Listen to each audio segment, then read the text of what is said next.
A very good afternoon to you listening on 5 Sports Extra from the BBC, and welcome to the Vitality Stadium in Bournemouth for Premier League football. 5 Live, bringing you more live games than ever before. John Akers here in the chair, bringing you the commentary this afternoon alongside Southampton legend, Premier League footballer Franny Benali. Good afternoon, Franny. How are you? Afternoon, John. Yeah, really good. Apart from a little bit of a croaky voice, so I do apologise for that, but I'm sure it'll stand up throughout the next 19 plus minutes. Well, let's hope so. Hopefully you've got lots to talk about. It's going to hold on. It makes him distinguishable, I think, that rasp he's got. And talking of rasping, AC/DC blaring out over the tannoy and the flames shooting up into the air, the pyrotechnics, a gaggle of photographers in their blue tabards with their lenses trained on the tunnel and the Premier League ball. As here come the teams. And off go the fireworks. And we are looking forward to a cracker here this afternoon. 2 teams who play really good football. Bournemouth, 5th in the league, have been the real surprise package this season, whilst Newcastle haven't really got going but have shown some of the glimpses that gave them Champions League football last season. I'll run you through the teams in just a second. 7 changes for Newcastle. Very different looking team to the one that played Barcelona in the week. Franny, we thought this beforehand, before we saw the teams, could be wide open, both teams pressing high, but we're not so sure now we've seen Eddie Howe's team. What do you make of how he's gone this afternoon? Yeah, we were just discussing that off air, John, weren't we? And with the changes he's made, clearly that Champions League game against Barcelona on Thursday evening, the recovery day would have been Friday. They would have been travelling down south on the Saturday, and now they're here to play the game on Sunday. So it's understandable that he's made that amount of changes, but it's going to be interesting whether he does match up what we would have maybe expected, that sort of fire against fire kind of scenario, pressing high up the pitch. But I'm just going to be wondering whether they will just sit back that little bit more with the setup and soak up the pressure that we know Bournemouth are capable of putting on teams. So the players out from that team that played Barcelona and lost at St James's in the week: Cher, Trippier, Bruno Guimaraes, Joel Linton, so a big part of their midfield on the bench. Elanga, Barnes, Gordon, who's suspended. In come Chow at centre-back. It's his first start. Botman, Hall. It's his first start since February, after he went out with that foot injury. Lewis Miley is going to play in the centre of midfield, 19-year-old. Jacob Murphy, who provided the assist for Gordon in the week, he's in the team, as is Willop and Voltemada, who was left out in midweek. Some of the Newcastle fans not happy about that. He starts. I think Eddie Howe on Wednesday maybe had half an eye on this. How difficult is it, Franny, for these Premier League managers to go from Thursday Champions League in Newcastle, 300 miles away from here, to a Sunday Bournemouth firing away? How difficult is it to manage a squad for these managers? Well, we're about to find out when it gets underway, isn't it? But I would say it's really tough, John, to be honest. It's the travelling, it's the excitement. Eddie Howe said himself in some interviews, didn't he, that they've had the high of that Champions League game against a side like Barcelona, to now get back to business in the Premier League. And to be honest, of all the teams that they could be facing, they're facing the Bournemouth side that have really set about the Premier League this start, haven't they? Tipped to maybe struggle a little bit with the changes and the players they'd lost in the summer, but the recruitment that they make as well is absolutely outstanding, and the players that have come in have been more than capable of what we've seen so far with the replacements that they've made. So Bournemouth will have their tails up for sure, but it'll be a tough game for Newcastle. Bournemouth break from the huddle, and Newcastle are in Plymouth Argyle green. 2 changes for Bournemouth. James Hill and Milos Savljevic are on the bench. The 18-year-old played brilliantly last time out, but they're on the bench because Alex Jimenez has come in for his first start at right back. Adam Smith's injured, and Bafode Diakite is back after a knock he missed last week. Ryan Christie is also back, but he is on the bench. The referee, Robert Jones, checks with his 2 assistants in his lime green top, has a look at his watch. Eddie Howe, arms folded, on the edge of his technical area. Andoni Iraola is down there as well, and we're underway at the Vitality Stadium with a big up and under from Bournemouth to begin with, and Nick Pope in his pale blue goalkeeping outfit just jumps into the air with his white gloves and plucks that one out of the sky. Newcastle over there in the corner, the fans all standing in their black and white striped shirts, and the ball is in the Bournemouth half with Brooks, who volleys downfield left-footed, and Evan Nielsen with his sweatbands pumping chases after it, but it goes all the way through to Nick Pope, who puts a big size 10 through it and launches it high into the Bournemouth half. Trying to get it under control, Newcastle, inside their own half here, and they do with Tonyali to Livramento, chips the ball down the line. Trufair takes a touch, and Scott comes to tidy up. Bournemouth have possession midway inside their own half, left-hand side. Little drag back there from Brooks, and he thought he had the throw, but it's a Newcastle throw-in, 15 yards inside the Bournemouth half, right-hand side. Tyler Adams tries to intercept, but doesn't get there, and Willock surges through the middle, but is taken down by Tavernier fairly. Tavernier gives it to Evan Nielsen, and now first touch for Antoine Semenyo, who's certainly been the standout player for Bournemouth so far this season. 5 goal contributions, and that is a league high, 3 goals and 2 assists. So the Bournemouth team looks like this.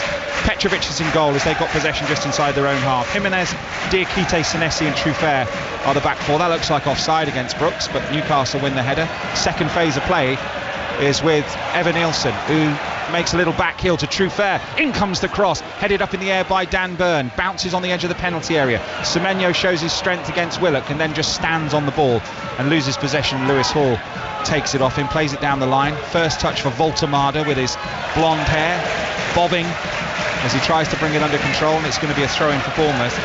Scott and Tyler Adams holding, then Semenyo, Tavernier and Brooks, and Evan Nielsen up front for Bournemouth, who have got possession deep in their own half. Nick Pope's in goal for Newcastle. Livramento and Hall are your wing backs, and we think it looks like it, doesn't it, Franny? Byrne, Botman and Chow making his first start are going to be the 3 centre backs. Yeah, you've called it exactly as they set up. They've got Hall and Livramento on the wings to make that 5 when they're setting up defensively, just to give that extra little body in there. And we know how positive and how bright Bournemouth start games of football, but it's going to be interesting just seeing the German international, that's the big signing that Newcastle have made up front, the arrow point of their attack. Voltemade, how's he going to do? He's got off to a scoring start on his home debut. Great header, wasn't it? Fantastic, wasn't it? He's going to be a threat physically for those defenders, Diakite and Senesi at the back.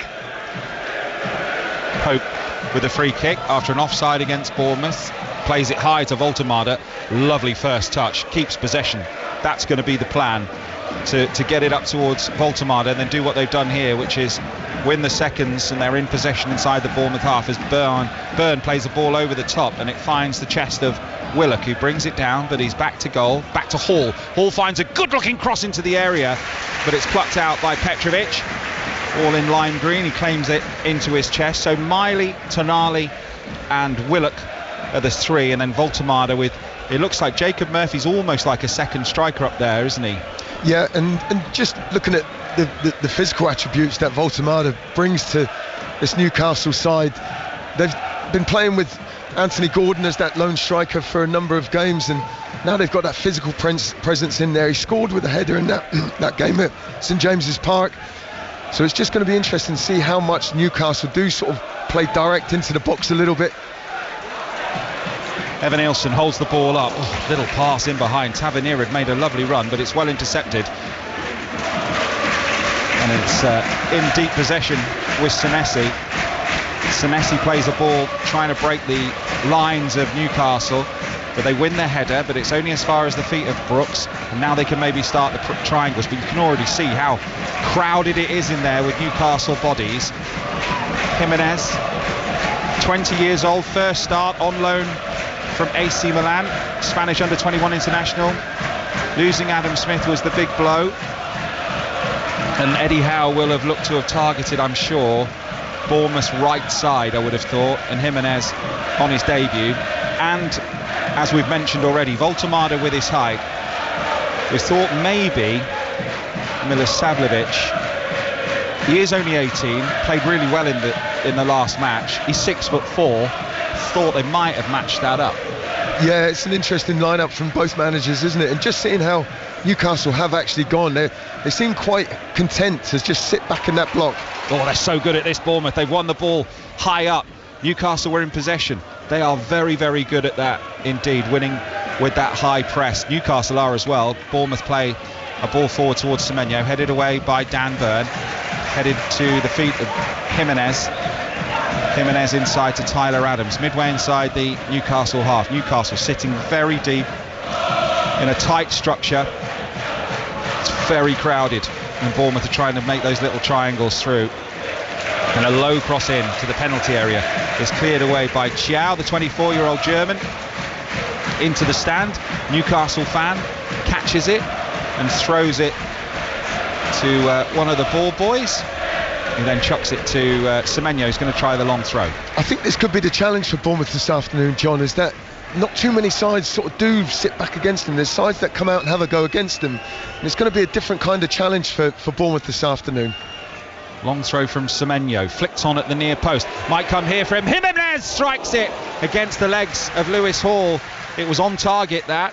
I think Nick Pope will be pleased that Hall made the block. Bournemouth are still in possession, but it's gone all the way back to the halfway line to Truffert.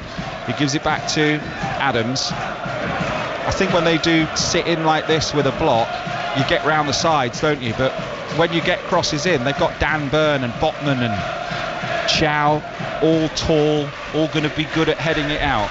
But that's what Bournemouth have got to find the answer to, and they don't just want to sling balls into the box. They've got Evan Nilsson up there who will compete with them for sure, but Botman and Byrne will be more than happy just dealing with crosses from deep that they'll just look to head away. So it's down to Bournemouth to try and make those exploit those spaces in behind and get some quality cutbacks in, driving to the byline and trying to find the runners that get into the box. Did you have this stat when you were playing, Franny? These two are 1 and 2 for pressed sequences. I don't think I ever heard the phrase pressed sequences ever mentioned throughout my career. 57 pressed sequences so far this season for Newcastle as Bournemouth win a free kick for an offside. Bournemouth 49. They've not taken it from the right place, so they'll have to bring it back. Pressed sequences. Do you know what I can remember? I can remember a Leeds United side, John, at the Dell once.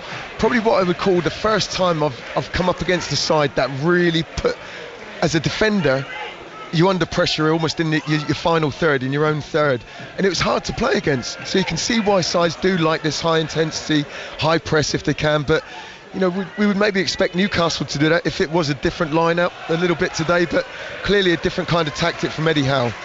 Really lovely football. Tavernier, Brooks into the penalty area, right hand side, still David Brooks, little back heel, Tyler Adams running onto it, and Pope saves with his feet from a right foot shot which was on target. If it had been a foot wider, it might well have gone in. A foot wider of Pope's right leg could well have found its way into the net, but he made a good instinctive save, and Bournemouth have won a corner on the right.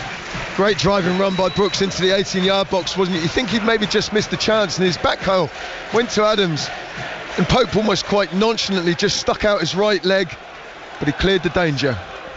It's going to be Brooks with this corner from the right hand side underneath the DJ box at the Vitality Stadium. Plenty of movement in the area. It's good looking delivery, headed away by Livramento. Volley comes in from Jimenez, headed away by Botman. Could roll out for a throw in for Bournemouth. This couple of decent long range efforts there from Jimenez on his first start. Yeah, it shows how confident he is, isn't it? And he'll take some belief in that as well, and it was certainly fired back into a dangerous area. 5 Sports Extra from the BBC, live on the BBC Sport website and BBC Sounds. More live commentaries of the Premier League than ever before this season, and indeed anyone else, as Adams is in possession on the left hand side. Now Semenyo thinks about a crossfield ball, but decides to check in his orange boots, go inside and find Diakite running forward. Nice from Diakite. Think it's overhit though, the pass can't get there. Jimenez, oh, if he just weighted that properly. It was a great run from Jimenez to the byline. That's the kind of run and movement, John, that Bournemouth will be looking to exploit. It was Benali-esque. I'm not quite so sure about that, especially if it was on his right foot.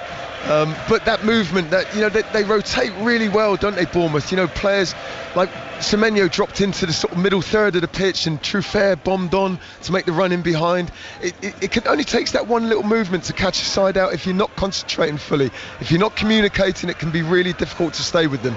Well, he's miskicked that, Petrovic, after a simple back pass. That's quite rare. The former Chelsea keeper has given it away, but Newcastle being pressed in their own half. But they've managed to get out of it. Tonyali's got a bit of space ahead of him, the number 8 for Newcastle. He's run midway inside the Bournemouth half, and then a little handoff to Murphy. Little 1-2. Nice football from Newcastle. Murphy to the byline, saved by Petrovic at the angle. Gets another chance to cross. He's missed it there as Hall's got possession, as Willock was well placed but just came too quickly to him. Lewis Miley switches the play to the right hand side. Livramento, good little spell this for Newcastle, their first real attacks of the game. Little 1-2, Livramento and Murphy, and it's cleared out. It's a corner for Newcastle. Probably the best attack we've seen from Newcastle so far, John, and it was a lovely little bit of 1 and 2 touch play. Murphy finds himself in there. The angle's pretty tight. It's the save you'd expect Petrovic to make. He just stands big and strong. Rebounds off him, but good play from Newcastle. Corner for Newcastle on the far side. Lewis Hall's gone across to take it. Left-footed. Dan Burns in there causing a nuisance. In it comes, high, hanging. Petrovic comes through a crowd, punches only as far as Tonyali, who drills it. It's come off the back of a Newcastle player, and Voltemada stabs it goalwards. Cleared off the line. Offside flag goes up. Free kick for Bournemouth. But wow, that was well struck from the edge of the area. It was a fabulous strike, wasn't it? There was a lot of bodies in front of him. Petrovic gets the first punch. It takes a couple of deflections, I think, on the way through, and there's at least 2, if not 3, of the Newcastle strikers. Voltemada, the one that's reacting first, but the official's getting that call correct, I'd say. Came off the back of Miley, didn't it? And he was in an offside position, so wouldn't have counted, as you said. Brooks, him and Semenyo switch wings, don't they? And it's how did you find that? You had a winger who would switch on you as a fullback, and they keep switching. Yeah, it mixes it up. It gets you thinking quite a bit, doesn't it? The play, whether they're left or right footed, they're stronger on one or the other. Semenyo, Hall's misjudged it. Semenyo to the byline, nips it back across, just couldn't quite get it right. Nice height at his near post for Nick Pope, who claims it into his midriff. But they are getting in down the sides, Bournemouth. Yeah, and especially down this right-hand side, just in front of us, John, aren't they? Lewis Hall's the ones that's got to be tracking back just to make that extra body for Newcastle, but Bournemouth have exploited that little bit of space in behind a couple of times now. And Murphy's done well to get possession. He's on a good little run here. Left-footed strike, deflected. Oh no, he just sliced it actually. It was so wide, so wayward. I presumed it had hit a Bournemouth player from our angle, but no, he's just didn't quite get the purchase on it he wanted, and skewed off the outside of his left boot behind for a goal kick. But he won the ball high up himself there, made a bit happen, Jacob Murphy. Do you think he's been a little unfortunate? I thought he had a super season last season. Yeah, he's a direct player. It's one of those, I think, when you're a team pushing to progress and develop, and especially going into the Champions League. We've seen those 7 changes here from the game on Thursday night. You need a squad of quality to compete on all fronts. Yeah, he was left out against Barcelona, came on and got the assist as Lewis Miley's got it. And this is where Bournemouth are at their most dangerous, when opposition have got the ball in their own half. Can they nick it off them? Willock, they have nicked it off them. And here's Semenyo, and now it's with Tavernier, who's got a great left foot. He's trying to get a bit of space for a shot. Tavernier, and he does strike it. Comes off the legs of a Newcastle player and finds Truffert. And now on the left-hand side, Brooks, right in front of those Newcastle fans. Bournemouth in their black and red stripes, red shorts, red socks. Jimenez into Tavernier. Tavernier on his left foot, can't get it quite out from under his feet. There's a shot, and Brooks scores! Flag goes up. It was Evan Nielsen's shot, but he didn't get it right, and I think instinct was, I look for the flag straight away, because Brooks did look in an offside position. So Bournemouth have the ball in the net, but it has been flagged. Let's just have another look at the replay. So he's not offside from that one. It's tight, but I think he is off. Yeah, it's pretty tight, and they'll obviously be having a look at that.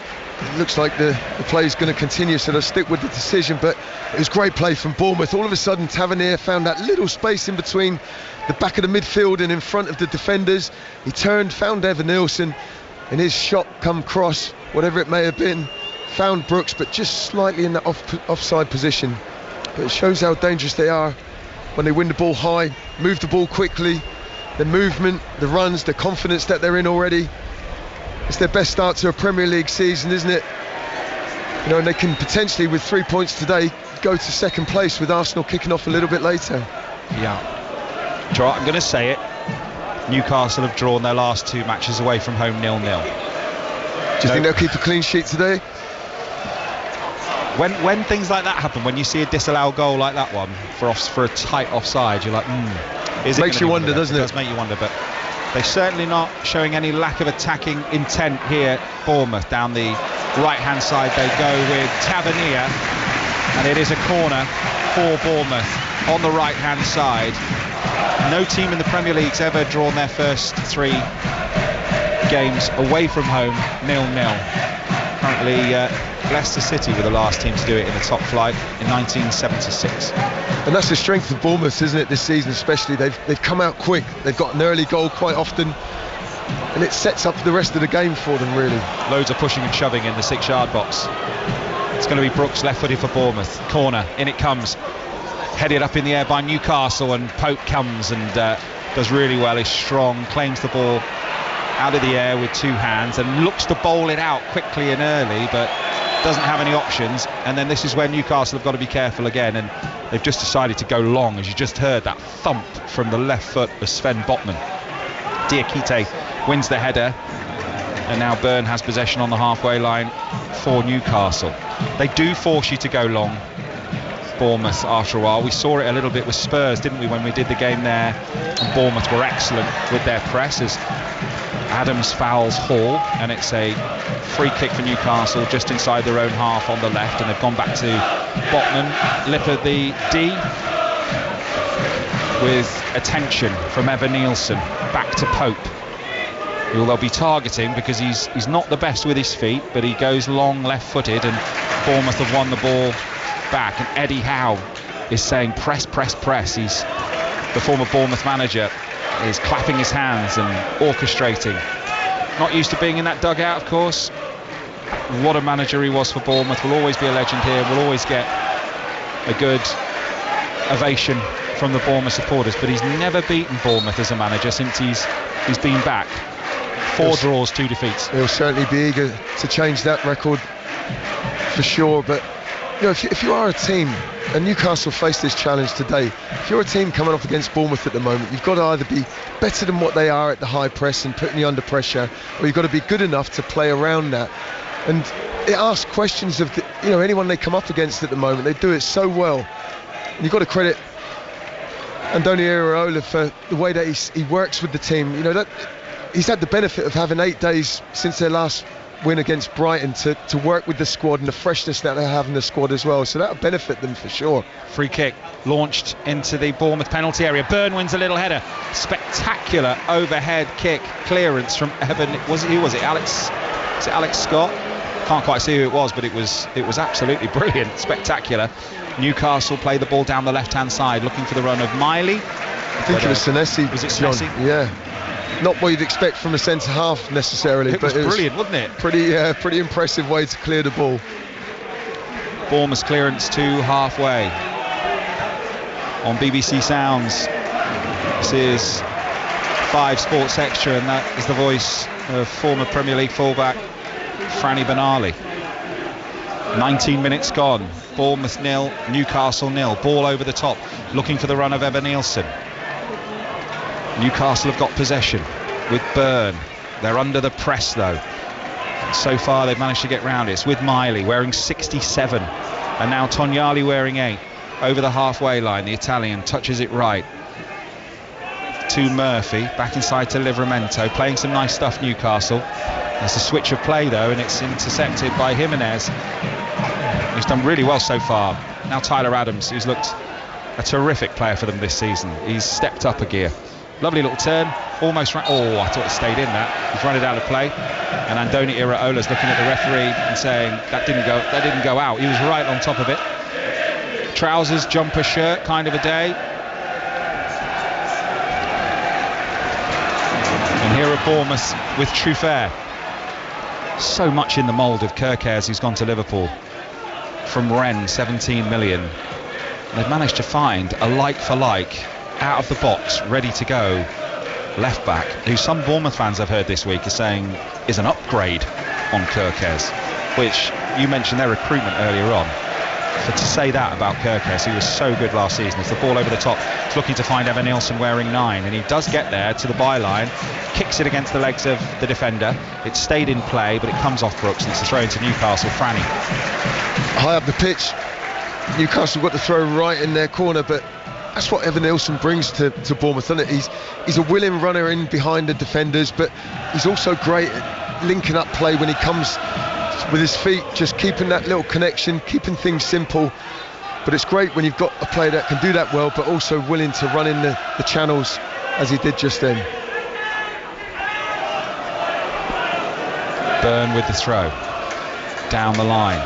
This is where Bournemouth will try and win it back, and they do.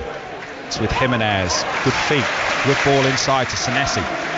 And now Truffert on the left, 15 yards inside the Newcastle half, left touchline, back inside to Senesi. Newcastle get back in their shape. Truffert again. Orange boots, cuts it back inside.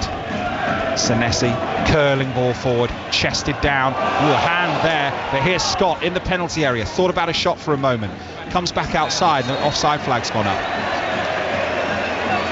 I think against Evan Nielsen. Yeah, correct. I initially looked to the assistant referee on the touchline here when the ball was played forward, and I think looked from our angle that it was the correct call from Evan Nielsen, but again, just showing his willingness to make those little runs in behind. They've got to try and stretch the Newcastle defenders back there, create some kind of space at the moment, and then they'll look to maybe try and get Tavernier in that 10 role on the ball to cause a little bit of a problem. Tonyali, lovely feet. Just a reminder, no Joel Linton or Bruno Guimaraes in the midfield for Newcastle. Workload, matches, travel, 7 changes for Eddie Howe and Newcastle. He wants fresh legs and he wants to give them a rest, and Bruno Guimaraes has obviously had a heavy international workload as well, as Bournemouth nick it back on halfway, but the pass forward only finds a green Newcastle shirt. There are a few of the green kits, probably about 7 or 8 in the away section, as the ball's brought over halfway by Malik Chow.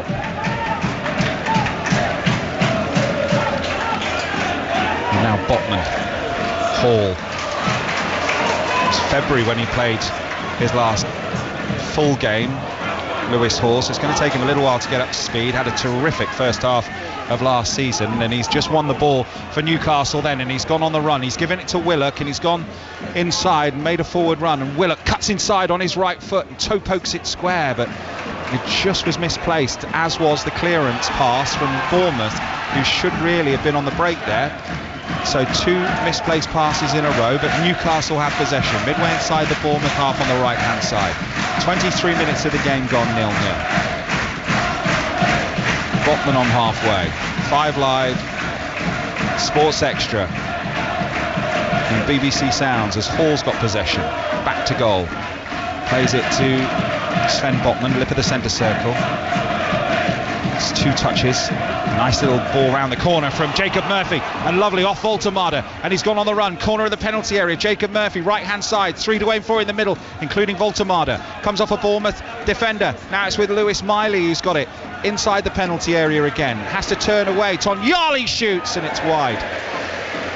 Good football from Newcastle, and they get a shot off, but it's a goal kick for Bournemouth. It was better, but what's really interesting, and I really admire this about this Bournemouth side, John, is whenever a player in any position gets on the ball, Iraola has got the team drilled that well that every single one of the Bournemouth side, the nearest man goes and pressures them, puts them under pressure, and they get backed up by someone as well. Their fitness level's got to be right up there, because to sustain that throughout 90 minutes is difficult, and you only need one player to switch off. And Newcastle got their little bit of success there through two one-touch layoffs. That's how they got in behind, and that's how you got to play against a high press like that.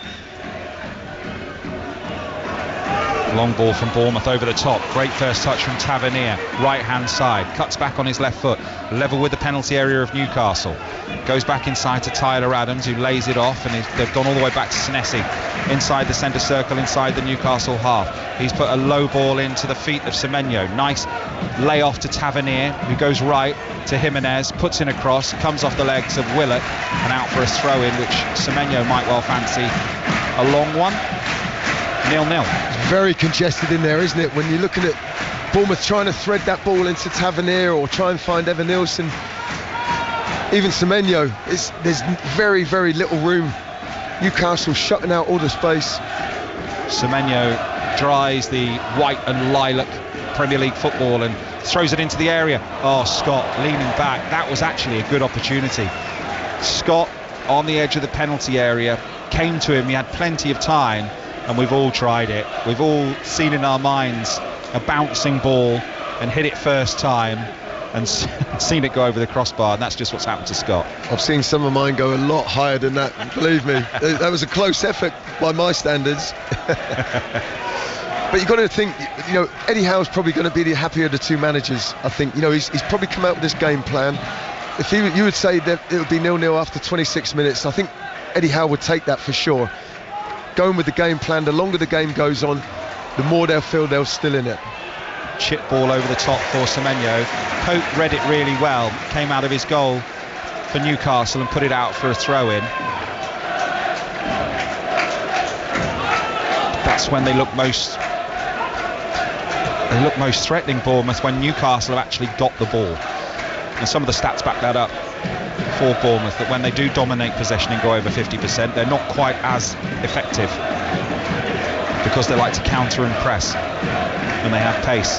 Senesi, but they've had most of the ball so far in this game. Here's Truffert. Newcastle fans, players rather, thought that had gone out, probably the fans as well over there, but it didn't, and Scott lays it into the feet of Brooks. It goes again, Truffert, Scott. Little triangles, but again congested, as Franny said. Now across into the area, and there's Byrne to head it away. And that's rather going to be the story of Bournemouth in possession, unless they can play in these tight areas and get around these green shirts. They're trying, and Truffert goes on the overlap and is fouled, and it's a free kick for Bournemouth on the left-hand side. It's a crossing opportunity, you would think, but it's a good position. It's about 5 or 6 yards in from the left-hand touchline. Yeah, it's a certain free kick, I think, but it just shows how Bournemouth can play in those tight little areas, those little triangles, as you mentioned, John. That's the challenge for them, to try and open up Newcastle. Newcastle just holding a pretty high line at the moment, just in between the penalty spot and the edge of the 18-yard area, giving that bit of space for Nick Pope to come out if he needs to. But I'm sure Pope will be looking towards his defenders to clear this danger. Will Bournemouth put an in-swinger in or just curl it back out? We've got 2 players stood over the ball. Semenyo, Diakite, Senesi have all gone forward into the penalty area. Left-footed cross, good-looking delivery, still in the penalty area, bouncing and cleared. That was all Newcastle. I don't think a Bournemouth player touched it, and it's out for a throw into Bournemouth by the corner flag on the right. Well, it was far from convincing, wasn't it? It was a wonderful delivery in, whipped in, left-footed. And as you say, it almost hit the chest of Tonali, maybe. But they managed to get it away. He didn't know a lot about it, did he? No, not at all.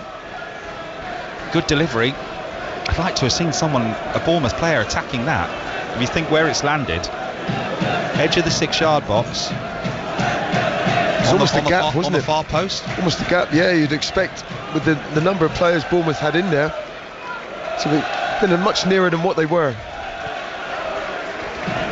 Throw in for Bournemouth on the right-hand side. It's a long one. In it comes. Good-looking throw. Diakite heads it towards the edge of the area. Tyler Adams nods it back in. There's Big Dan Byrne heading it clear. As far as Scott, whose pass is behind Truffert, and it will leave a little bit of put a bit of momentum out of it. Just one misplaced pass like that, and they've had to go all the way back to their goalkeeper Petrovic. Bournemouth, it's 0-0. We've played half an hour, and Petrovic will play it to Scott, and Newcastle not pressing as high as they have done this season. It's a definite game plan from Eddie Howe to let Bournemouth have it and to try and hit them on the break. And when they have gone direct, I've been really impressed with how Voltemade has held the ball up. Into the feet of Evan Nielsen. He's got Botman for company. Felt he was fouled. Arms out to the side, but not given. Little ball towards Voltemade. Diakite has read it well. And now here's Tavernier, who's just trying something here and has lost the ball. Tyler Adams comes across and tidies up, but Newcastle have got it with Voltemade running towards the edge of the area, and a clearance just anywhere there from Bournemouth, which you don't see very often, and Newcastle have got it with Tonyali on the right hand side with Livramento now midway inside the Bournemouth half, right hand touchline. Murphy just falls over the ball. I don't think that was a foul, and Truffert gets it inside to Tavernier over the halfway line. Semenyo's gone on a run. Ball is taken off him, and Byrne will shepherd it through to Pope. Not convincing from these two back there though, and they are under the press, and Byrne has given the ball away and put it straight out of play, and they will have definitely targeted that, and we've still got Jacob Murphy down inside the Bournemouth half on the left. I certainly don't think Dan Byrne put that ball out knowing that Murphy was down injured, still on the turf. I think it was more of a misplaced pass, but I don't think there's a foul whatsoever. Might have been a little bit of contact, but not enough to persuade the referee, Rob Jones, to blow his whistle. On the replay, I wasn't sure the ball moved, although in real time it looked like he'd won it clean. It did hit the arm of Tonyali from that free kick from Brooks, but it was across his body. It wasn't outside his silhouette, and it was flicked onto him from close range. It was kind of an instinctive reaction to protect the ball from his face. Yeah, I'd agree with that. I don't think you can give that, can you? I'd agree. No, that would have been a very, very harsh one if they'd actually given that as a penalty. But what this little break and treatment time to Murphy does give is both managers to get his players over to the touchline and just get some refreshments and some instructions back onto the pitch. As I said a little bit earlier, after 32 minutes, I think Eddie Howe will be quite pleased, although I'm sure he would like to see a little bit more from his side going forwards as well. Well, they've got into some good areas, haven't they, actually? Jacob Murphy's forced to save out of Petrovic. He's been good. But the plan is to try and blunt Bournemouth and not give them any space and frustrate them. It's definitely worked, as you said. Semenyo's had to give the ball back to Pope here, and Bournemouth weren't particularly happy about it. The referee, Robert Taylor, came across and said, look, you've got to give the ball back. So I don't think Byrne meant to put it out so that an injury, that they could tend the injury to Jacob Murphy, and I think that's what Semenyo was saying, that was just a misplaced pass. Yeah, my reaction was that it was a misplaced pass. I don't think he was doing that intentionally, but even so, I mean, yes, there's the sportsman side of it to give the ball back, but I don't see why they have to do that. But Semenyo did. There's only Dan Byrne knows, isn't there, whether he put it out. He'll tell you, oh yeah, I put that ball out because of the injury. I'm sure. They've won it back, Bournemouth high up the pitch. Here's Scott to Tavernier, but slightly behind him, and that's where you heard a little groan from the crowd. It's with Brooks on the left. Looks like an overhit cross. It is, and it's claimed by Pope. Oh, they've just got into those positions, Bournemouth, and usually they're so ruthless, and they manage to get a shot away when they win the ball that high. Not quite done it today. No, it's just slightly off, isn't it? But it's having enough of an impact that the final ball into the box or the challenge is not as quite as good as what we've seen so far from them this season. You know, when we watched them at Spurs, that ball that was slightly behind Tavernier took all the momentum out of it. I mean, it's only been misplaced by a yard or two, but we were seeing them so clinical in that area. Those are the margins, John, aren't they? You know, it's just, that's the difference quite often at a top level. It's making sure that what seems like a straightforward, it's got a clash of heads. Yeah, clash of heads here. Livramento and Evan Nielsen both on the deck. Evan Nielsen feeling his cheek. Yeah, looked like a nasty one. And Andoni Iraola goes straight away to have a look at the replay monitor. And Eddie Howe, Evan Nielsen's on his feet. He's back up. He seems okay. Livramento's just coming to his feet as well, so Hopefully no damage done to either player. But Iriolo's having a chat with Semenyo now. He's just using this as a little bit of an opportunity to speak with him, how they might be able to exploit that back five of Newcastle. Look pretty solid so far. Jason Tindall, obviously Eddie Howe's assistant and another Bournemouth legend, just having a chat with Lewis Hall there about Semenyo. He's done really well with him so far, though. He's had an outstanding season, Semenyo, so far, hasn't he? That's a lovely little touch from Tavernier, and away goes Semenyo into the penalty area. He's on his left foot, tried to go through a crowd, and Dan Byrne just ran into him, tries to win the ball back from Lewis Hall. Voltemade, good hold-up play again. So good at that, the big German. Tonyali, bit of space now for Chow, who's running down the right-hand side. Slides it to Livramento. Plenty of green shirts forward in this move for Newcastle. Murphy's feet. Livramento again. Tonyali first time. High, swinging ball to Hall. Can he bring it under? He can't. It was just a bit overhit that from Tonyali, and it's a throw in to Bournemouth on the right-hand side. And we've got 9 minutes to the break, plus added time, and it's 0-0. Poor delivery from Tonyali. Lewis Hall, that was a very tricky one to try and bring down. It goes out for the throw, but Newcastle just got to maybe just keep the ball a little bit more than what they have done, certainly offering a bit more in the final third when they do get up there. Bournemouth have certainly, if it was a boxing match and it was going on points, Bournemouth would just edge it at the moment. But as we know, we just need someone to get that first breakthrough goal, and it'll be a big goal in this game. They've not forced anything meaningful out of Nick Pope yet, though, have they? That's the difference. Bournemouth have got possession deep in their own half, and it's come off the legs of Murphy, and it's a throw in to Bournemouth midway inside their own half.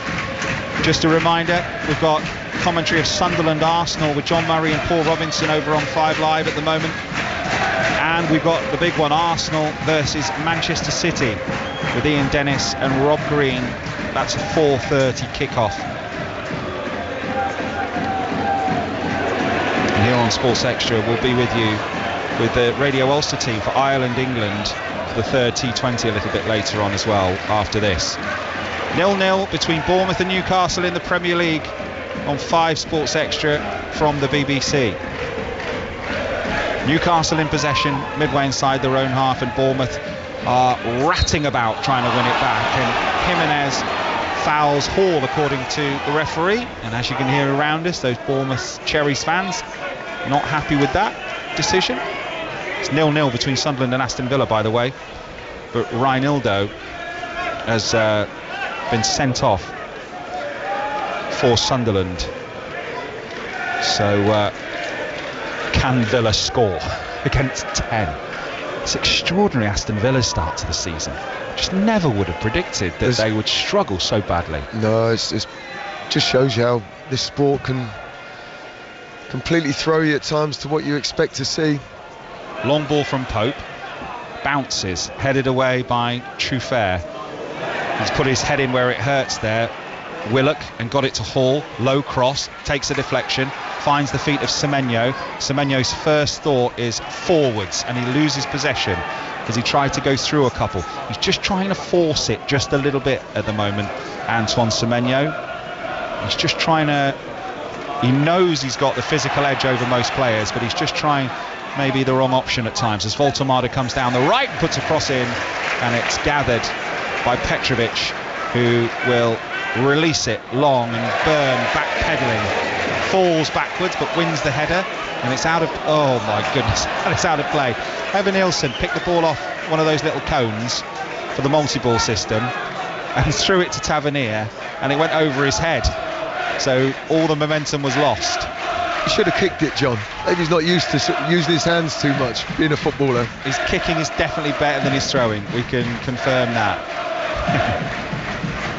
Here's Scott, one of the 2 Bristol City acquisitions in this Bournemouth team, and Scott has looked like he's finding his feet this season. I mean, keeping Ryan Christie out of the team is no mean feat, because he has been absolutely excellent for Bournemouth, but he has looked good this season. Scored last weekend against Brighton, of course, Alex Scott.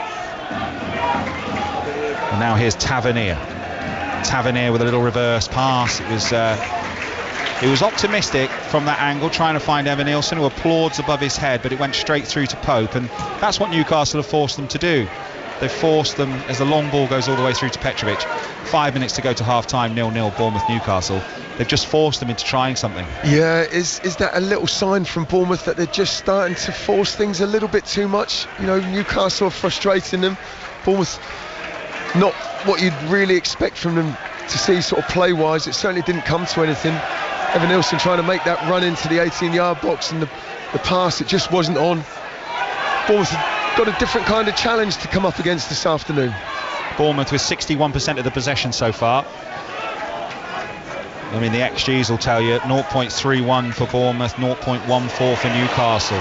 But Newcastle do have possession. There's a great ball from Hall. Lovely knot to Livramento, right hand side, and he's up against Brooks. He's to the corner of the penalty area, into the penalty area, to the byline, whips it back across to the far post. Jimenez does well, heads it and then volleys it clear. Byrne cushions it only as far as Evan Nielsen, then he comes across, he just catches Evan Nielsen there, I thought, but and Andoni Iraola thinks the same.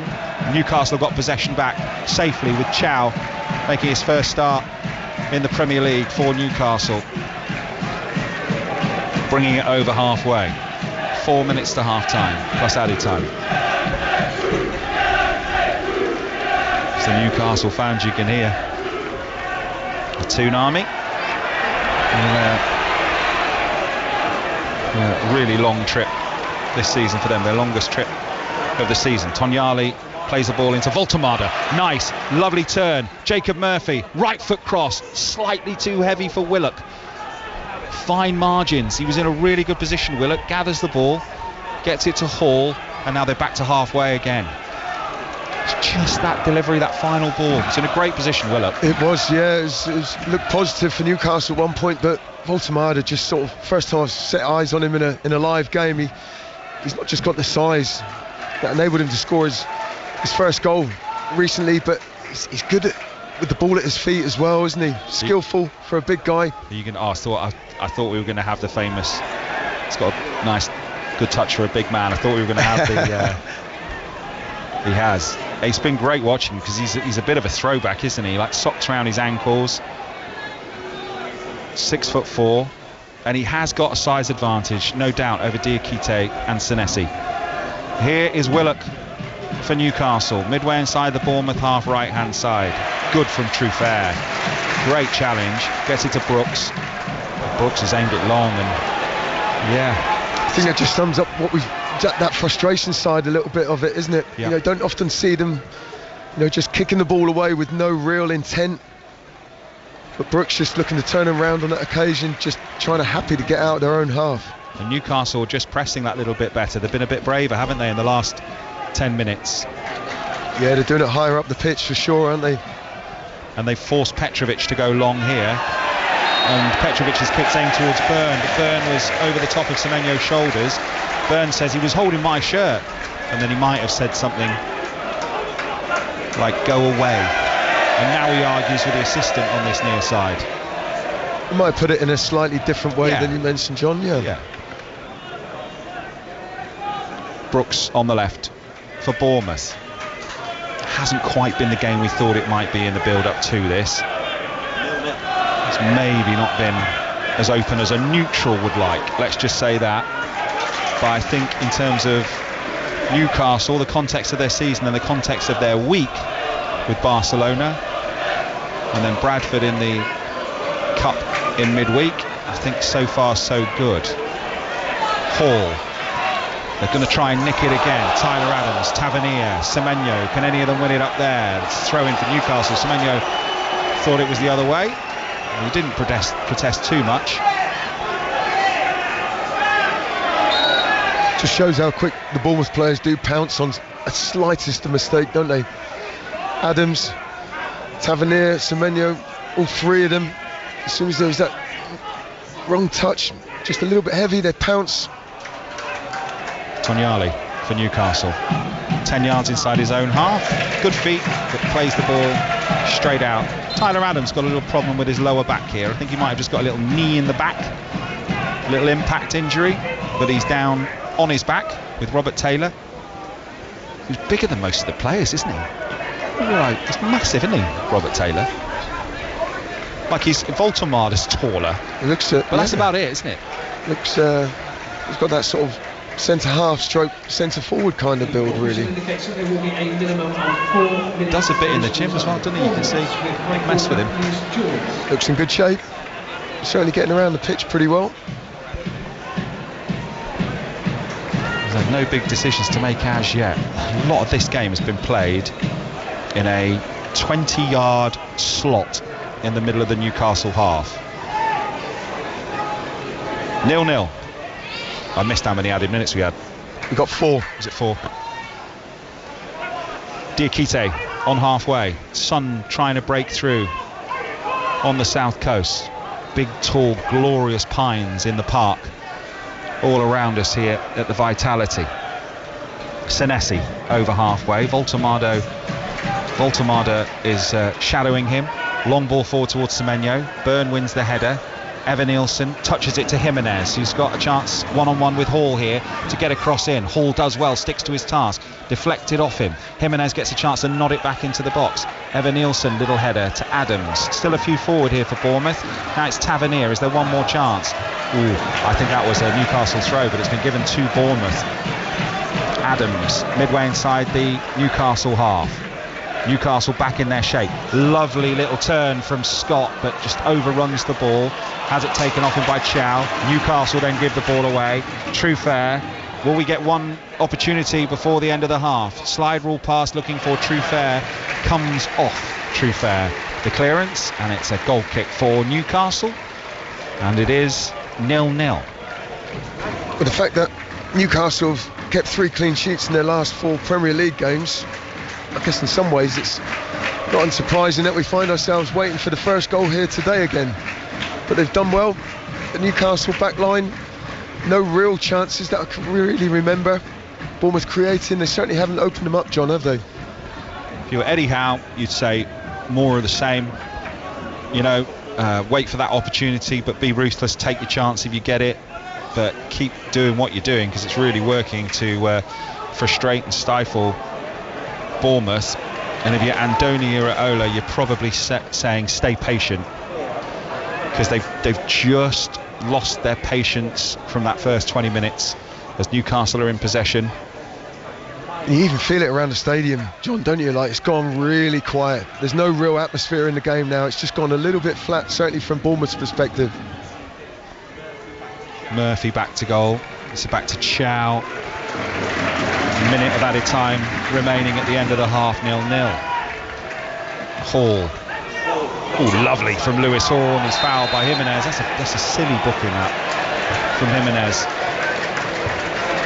Hall got round him. He was going nowhere. He had cover, Jimenez. I mean, it's 5 yards inside the Newcastle half, and now he's on a booking up against Willock and Hall for the second half, and that's just that little bit of inexperience. Very silly, very silly. I mean, great play from Lewis Hall, don't get me wrong, little touch around him, Jimenez, but to pull him back like that in that area of the pitch, it's almost like if you do that, do it in your final third when you're in danger of conceding a goal. Maybe there was a lot that would have had to have happened to break down the opposite end of the pitch. So, as you say, walking that little bit of a tightrope now.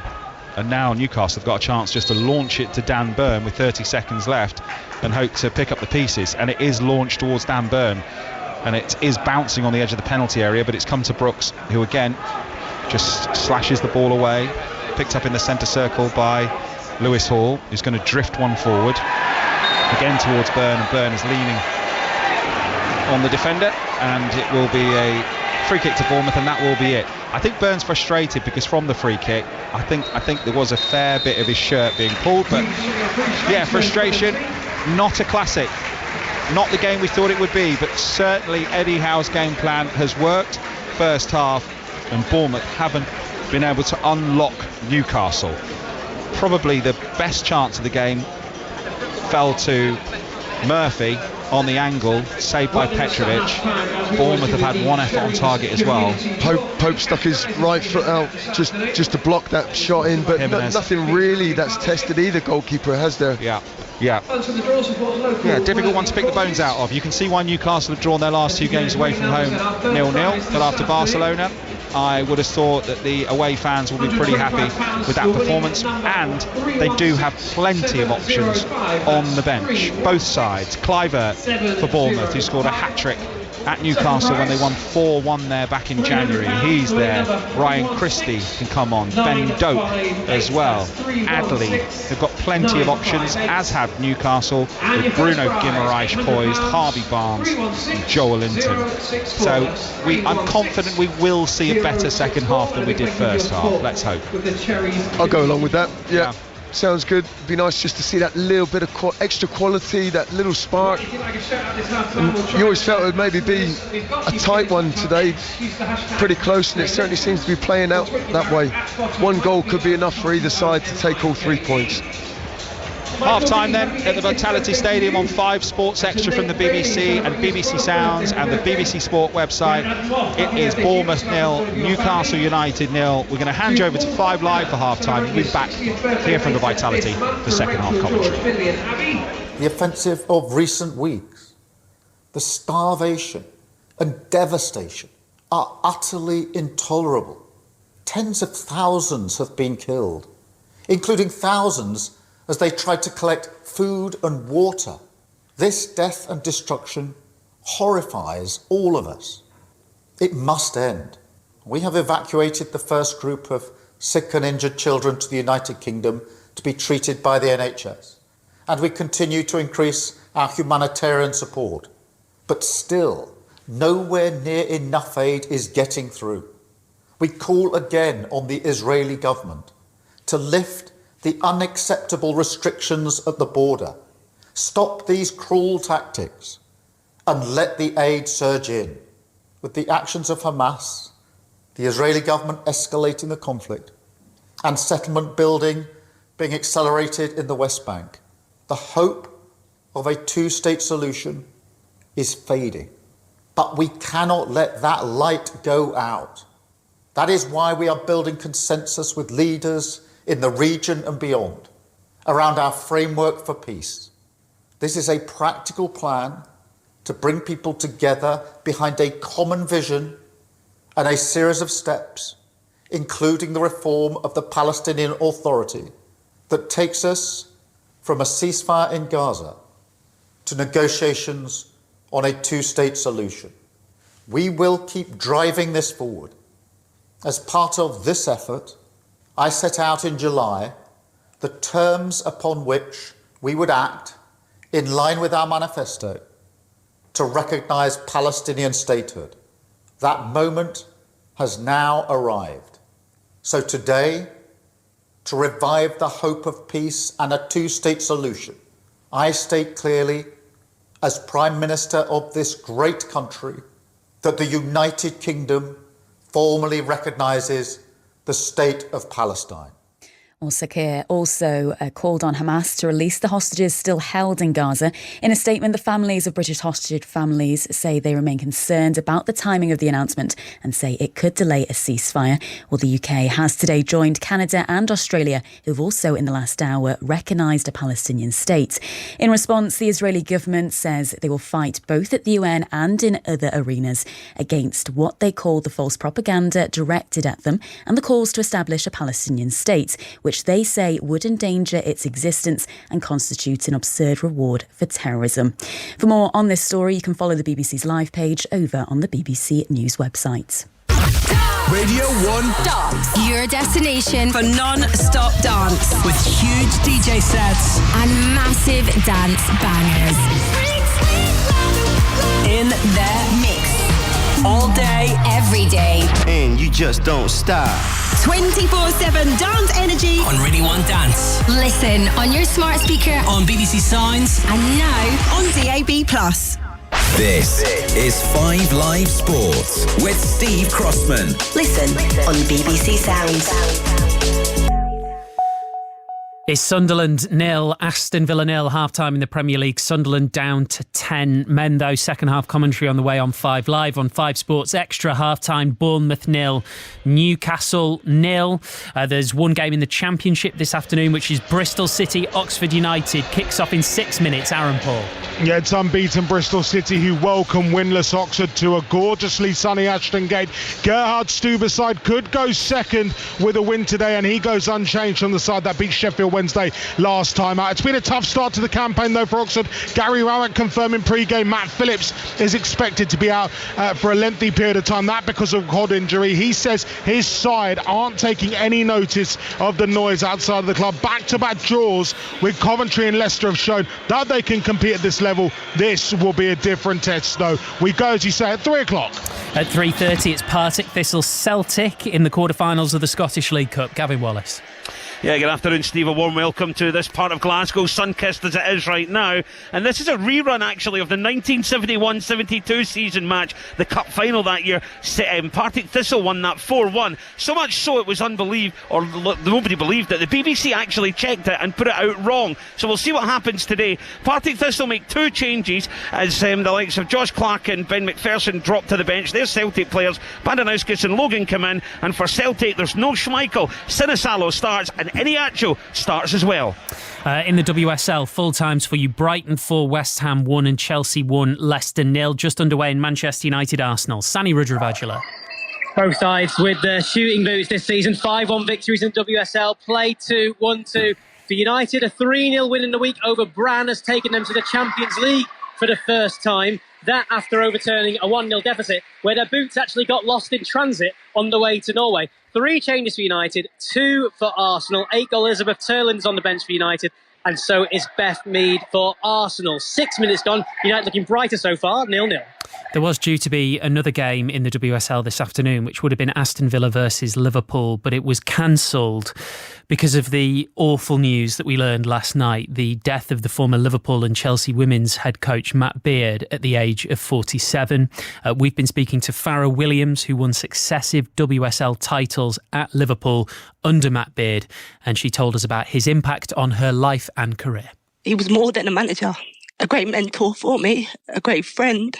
Somebody that saw maybe potential in me that maybe I didn't see myself when I had difficult periods outside of football. He was there. He was like an older brother. You know, we had laughs together, similar humour, just somebody that cared about everybody else. I mean, look, we can talk about him as a manager, but actually what the sense I'm getting just from reading the tributes is whatever you were, if you were involved in the women's football community, if you played under him, if he was the opposing manager, or if he was just someone you crossed paths with, everybody just seems to see him as one of the good guys, as someone with so much warmth. Absolutely. I think, you know, the warmth he gave people whenever he came into contact with him, I think that was something that was special about him. Always greeted you with a hello, darling. That was his line. A warm hug. He's seen everybody as the same. He never had judgment of people. And as I said, you know, win, lose or draw, and in difficult pressure moments as we have as you know, sports people, he would never shy away from giving people his time. And yeah, just a special guy. I wish he was here to see and feel that from all of us, because he was one of a kind, and he had, you know, the purest of souls. Was he one of those people who maybe didn't realise just how loved he was as a coach? You know, sometimes the best coaches are the ones who are so humble. Yeah, maybe, and maybe he spent all of his time making sure everybody around him felt that from him. You know, he gave a lot of love, he gave a lot of, you know, attention to people, and, you know, he gave opportunities when people thought they were down and out. He was the guy that would find a space for them. And I'm sure, you know, if you've read a lot of the girls that played under him or was given an opportunity, or even, you know, put in the shop window from him, he would do his utmost to give you that opportunity. You know, working class man, Del Boy, we used to call him. You know, he could sell anything. Yeah, he was a great guy. And as I said, he was somebody that, even for me, when I signed for Liverpool, you know, he said to me after signing, if I'd have listened to what people said about you and didn't take it at face value, I would have never met the friend that I did. So yeah, he was somebody that he was non-judgmental, took people on face value. And as I said, outside of him as a coach, he was a fantastic friend. And, you know, when he spoke to him recently about, you know, his job at Burnley, and he was really excited about starting that. But Yeah, he was just, as I said, he was a guy that absolutely adored his family. They meant the world to him, and secondly, football, and that was his life. It's really hard, I can only imagine, to try to put into words not only what he meant to you and what he meant to everybody who played under him, but also what he did for the women's game. You know, that's one thing that really comes through from all of the messages I've seen on social media.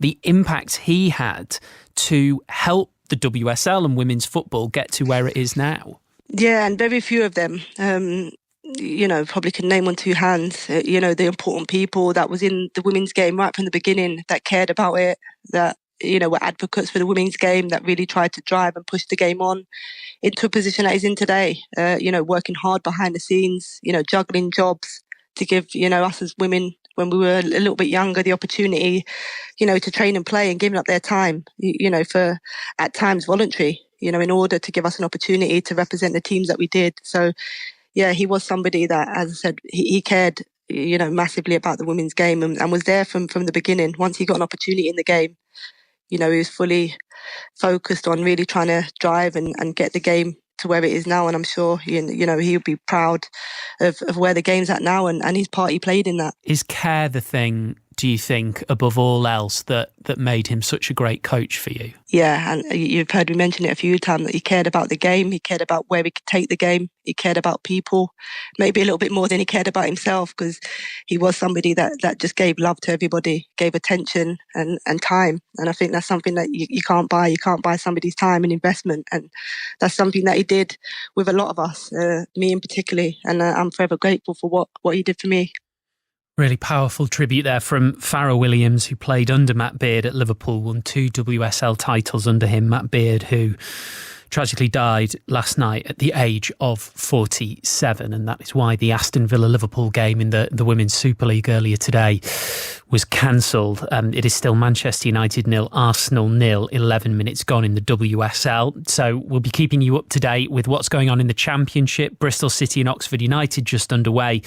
And the Scottish League Cup quarter-final, Partick Thistle versus Celtic. Very shortly we'll be taking you back to the Stadium of Light. Sunderland Aston Villa second half commentary on the way.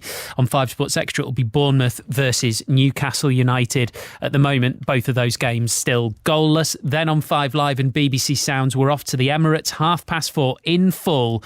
Arsenal versus Manchester City. Ian Dennis is there for a mammoth game. Ian, good afternoon.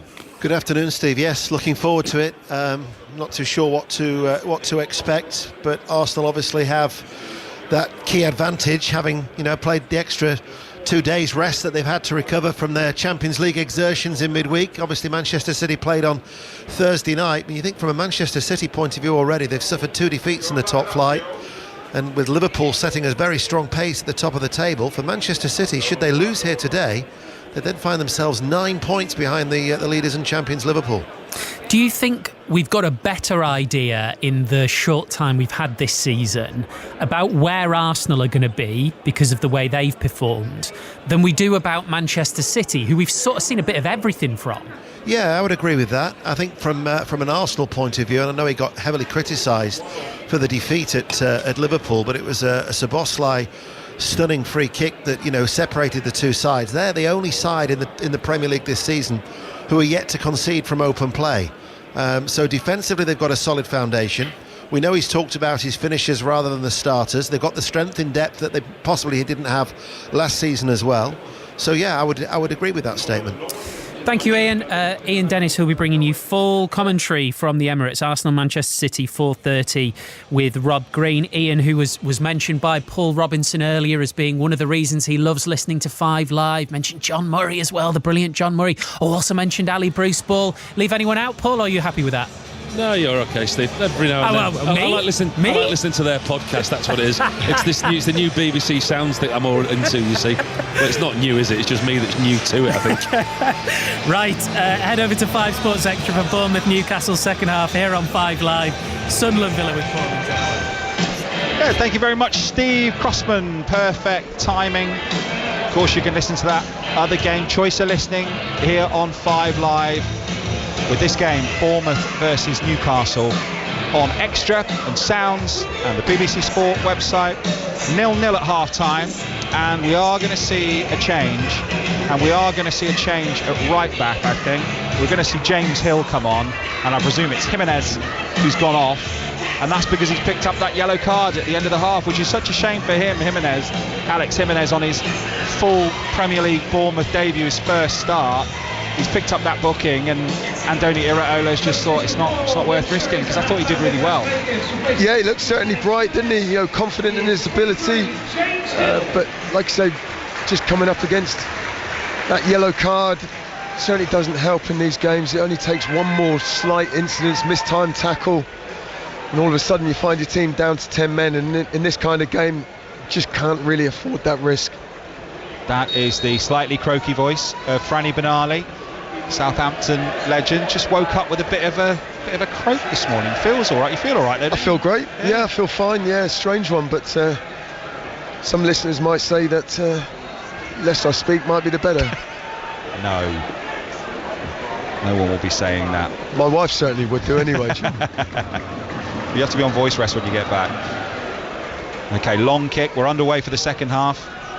I'm John Akers, by the way. 5 Sports Extra offside. Flag goes up against Voltemade. No changes for Newcastle at half-time. And Senesi's in possession midway inside the Bournemouth half, and they've gone long straight away. Livramento wins the header. Brooks wins a header. Head tennis at the minute. Ball's not hit the deck for 10 seconds. Now it has. Voltemade goes down. They wanted a free kick. Scott runs the ball out of play, comes off a Newcastle player though, and it's out for a throw into Bournemouth, 15 yards inside the Newcastle half left hand side.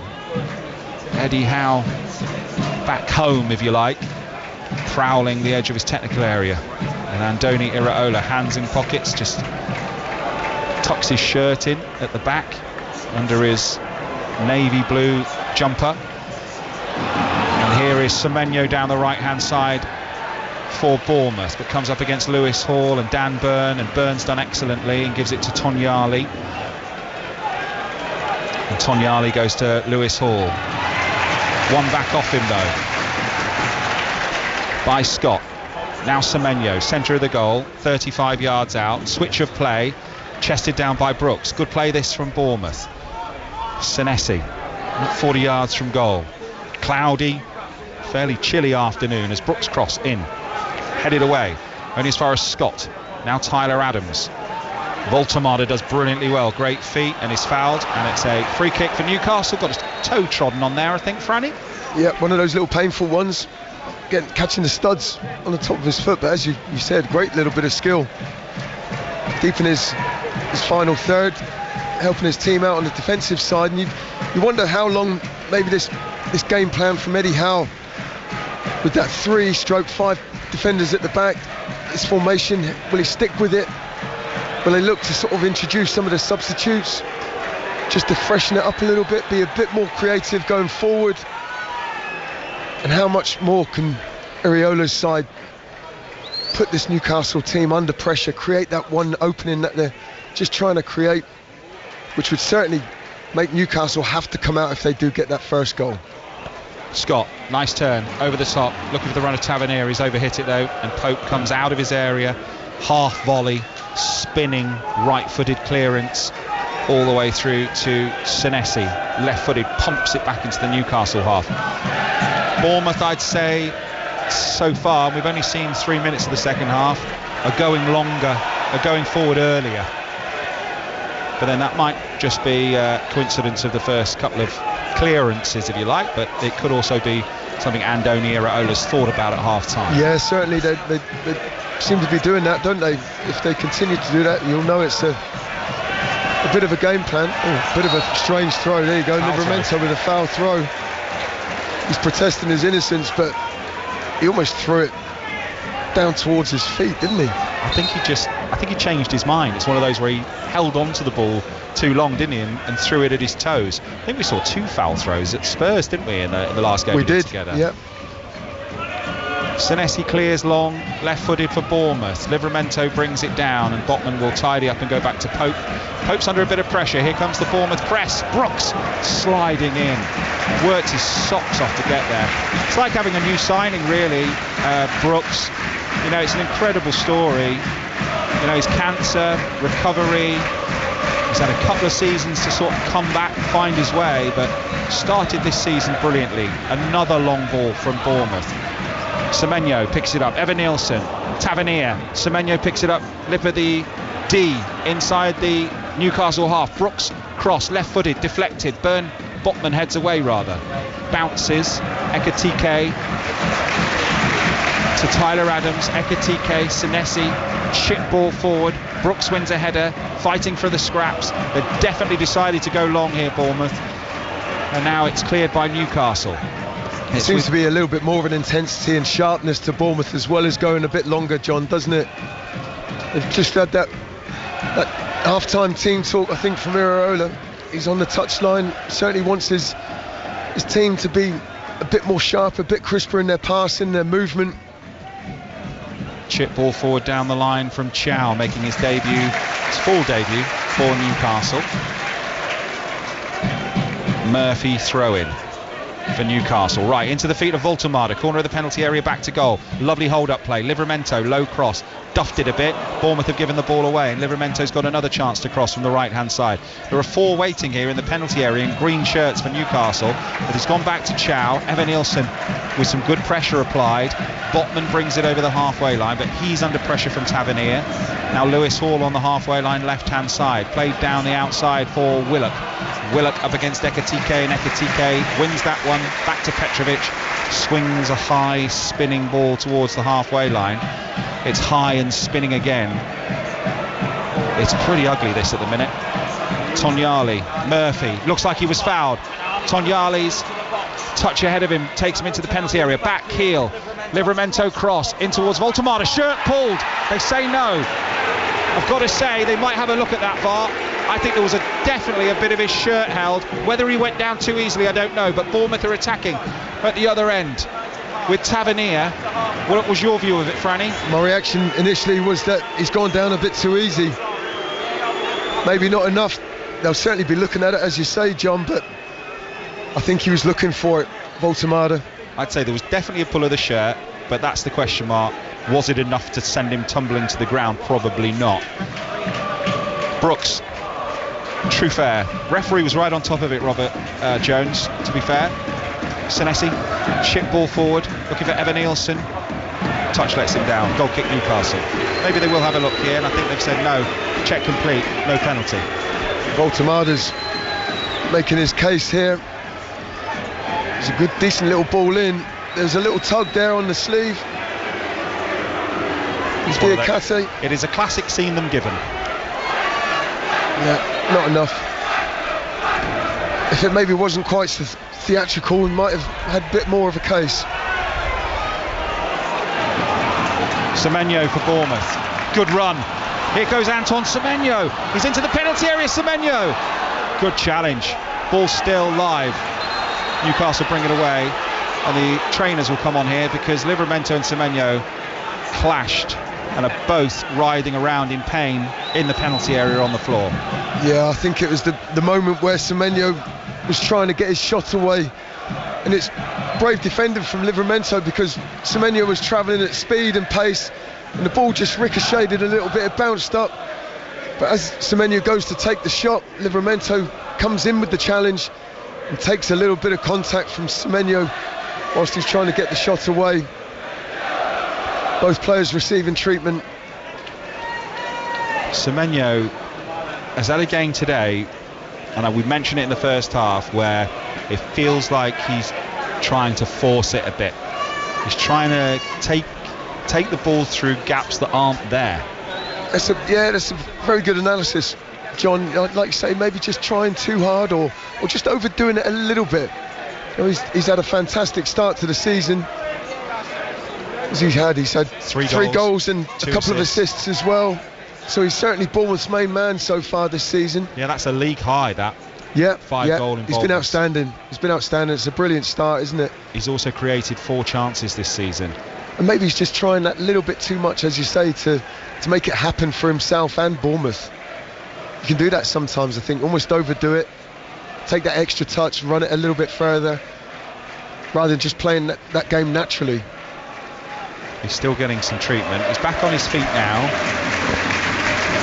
I think it's an impact injury for both of them, which hurt for a couple of minutes, don't they? And then you kind of like, right, the pain eases and you can run it off. Yeah, certainly you'd hope that'd be the case. It might be a bit painful, but, you know, talking about injuries, Semenyo is one player that Iraola will not want to lose.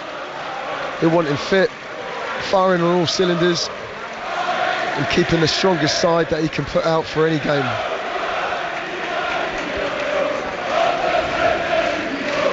Both teams have got plenty of options, as we keep saying on the bench.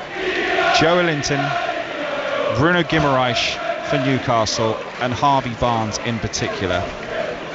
Voltemada tries to hold the ball up again. Ball's through to Petrovic, the Bournemouth keeper, and we're back underway, and Semenyo is now back on the pitch on the far side, is he? He's asking to come back on. Can I come back on, ref? You'll hear some Bournemouth frustrated fans in a sec. Livramento and Semenyo trying to get back on the pitch.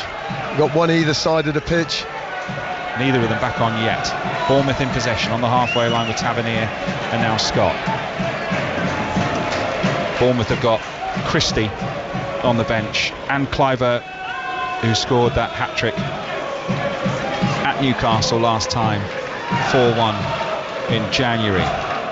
Unbeaten against Newcastle in 6 league matches, Bournemouth. And Eddie Howe has never beaten a Bournemouth team in the Premier League since he left as manager of Bournemouth. As Scott's in possession, running through the middle. It's a good run, and he's managed to find a Bournemouth player. Has he on the far side? No, Lewis Hall read it really well. I've been so impressed with him coming back. Lewis Hall today as Tavernier wins a challenge. Look at the way they swarmed around him though. As soon as it looked like Newcastle were breaking away, there was probably about 4 Bournemouth players that shut him down, won the ball back between them. They do it so well, don't they? Here's Brooks with Evan Nielsen running ahead of him. Brooks to Semenyo. Semenyo's first touch takes him towards Lewis Hall. It wasn't a foul. Lewis Hall won the ball. Semenyo's arms were up in the air looking for a free kick there, but he took it back into the danger area, Semenyo, which he's done quite a lot today. He's taken it back into a crowd of bodies. Hall did really well again. Here's Livramento, some space for Newcastle down the right. It's a good looking cross, but too close to Petrovic. He rolls it out underarm. If you had to ask me at the minute, are we going to get a goal, I'd say no. But there's still a long way to go. We've had 13 minutes of the second half. It's Bournemouth 0, Newcastle 0. Still 0-0 between Sunderland and Aston Villa. Sunderland are down to 10 players in that game, and still to come on 5 Live. We have the commentary of Arsenal versus Manchester City in the Premier League at 4:30 kickoff. We'll have the conclusion of the T20 between Ireland and England as well a little later. Ireland made 154 for 8 in their 20 overs, and England are yet to bat. Voltemada on the halfway line holding the ball up. He's done brilliantly at that today, the big German. Lewis Hall, Voltemada. He's got some space to run into. Great challenge from Scott for Bournemouth, who switches the play, long, high, overhit, out of play. For Evan Nielsen. Throw in for Newcastle midway inside their own half, 0-0. Just feel that Newcastle being a bit more adventurous coming forward. The game's got that little bit more of an edge, opening up a little bit now. Not quite as defensive, Newcastle, so it's making for a better game, I think. Here's Livramento to the byline. Voltemada's in the middle, checks back onto his left foot, decides not to cross, wasn't enough in there. Tonyali rolls it with his studs. Nice looking cross. Lewis Hall at the far post. He's hit it into his own hand there, unfortunately for him. And the referee, Robert Taylor, put his whistle to his lips and then didn't give the free kick. Bournemouth play it long downfield. Chow clears under pressure from Evan Nielsen. And Lewis Miley, number 67. He is massive, isn't he, for 19? Like, not just height, but he's like stacked, isn't he, Lewis Miley? Physically, looks to have really developed in the summer. Livramento, his first start of the season for Newcastle. Good challenge from Evan Nielsen, who worked so hard without the ball.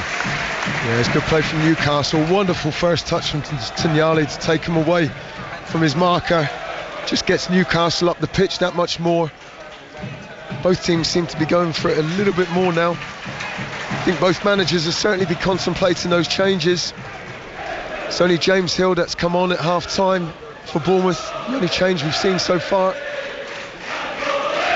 William Osula is warming up for Newcastle, and they are getting a player stripped and ready to come on here in Newcastle United, and they're in possession deep in their own half, and we are going to see Harvey Barnes make an entrance in the next few moments, and we're going to see Justin Kluivert and Ryan Christie for Bournemouth as well. So I hope that they bring the game to life a little. Header won by Bournemouth at the back. Voltemade thought he was fouled. Botman's going to tidy up and go back to his goalkeeper.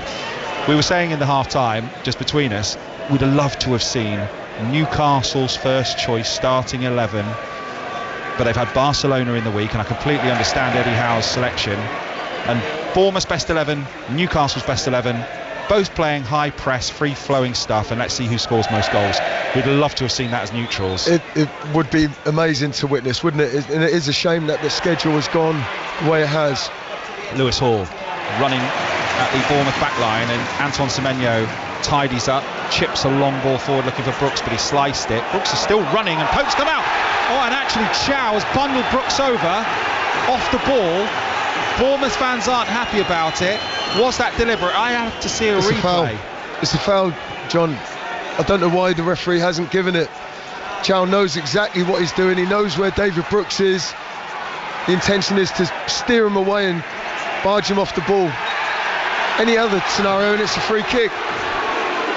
And now the free kick goes against Semenyo, and he kind of half throws the ball away, and we've got Tonyali down injured in front of us. I think he looks like he's just taken something to the eye maybe, and there's a free kick for Newcastle rather, in the Bournemouth half. Yeah, he's just eased him to the ground, hasn't he? Leant on him. He's done it cleverly, hasn't he? You know, he's probably just done enough within the laws not to make the referee blow his whistle, but it's obstruction. It's a form of obstruction for me. So here we come with the changes that we mentioned. We're going to see Anthony Elanga and Harvey Barnes for Newcastle, with Jacob Murphy and Joe Willett coming off. So they're going to just swap the sides, and they've put a load of pace on the pitch in those two. High fives all round. On come Barnes and Elanga, and I think we'll see a like for Bournemouth as well. Yeah, we'll see Scott for Christie, similar player, and then Kluivert's going to come on,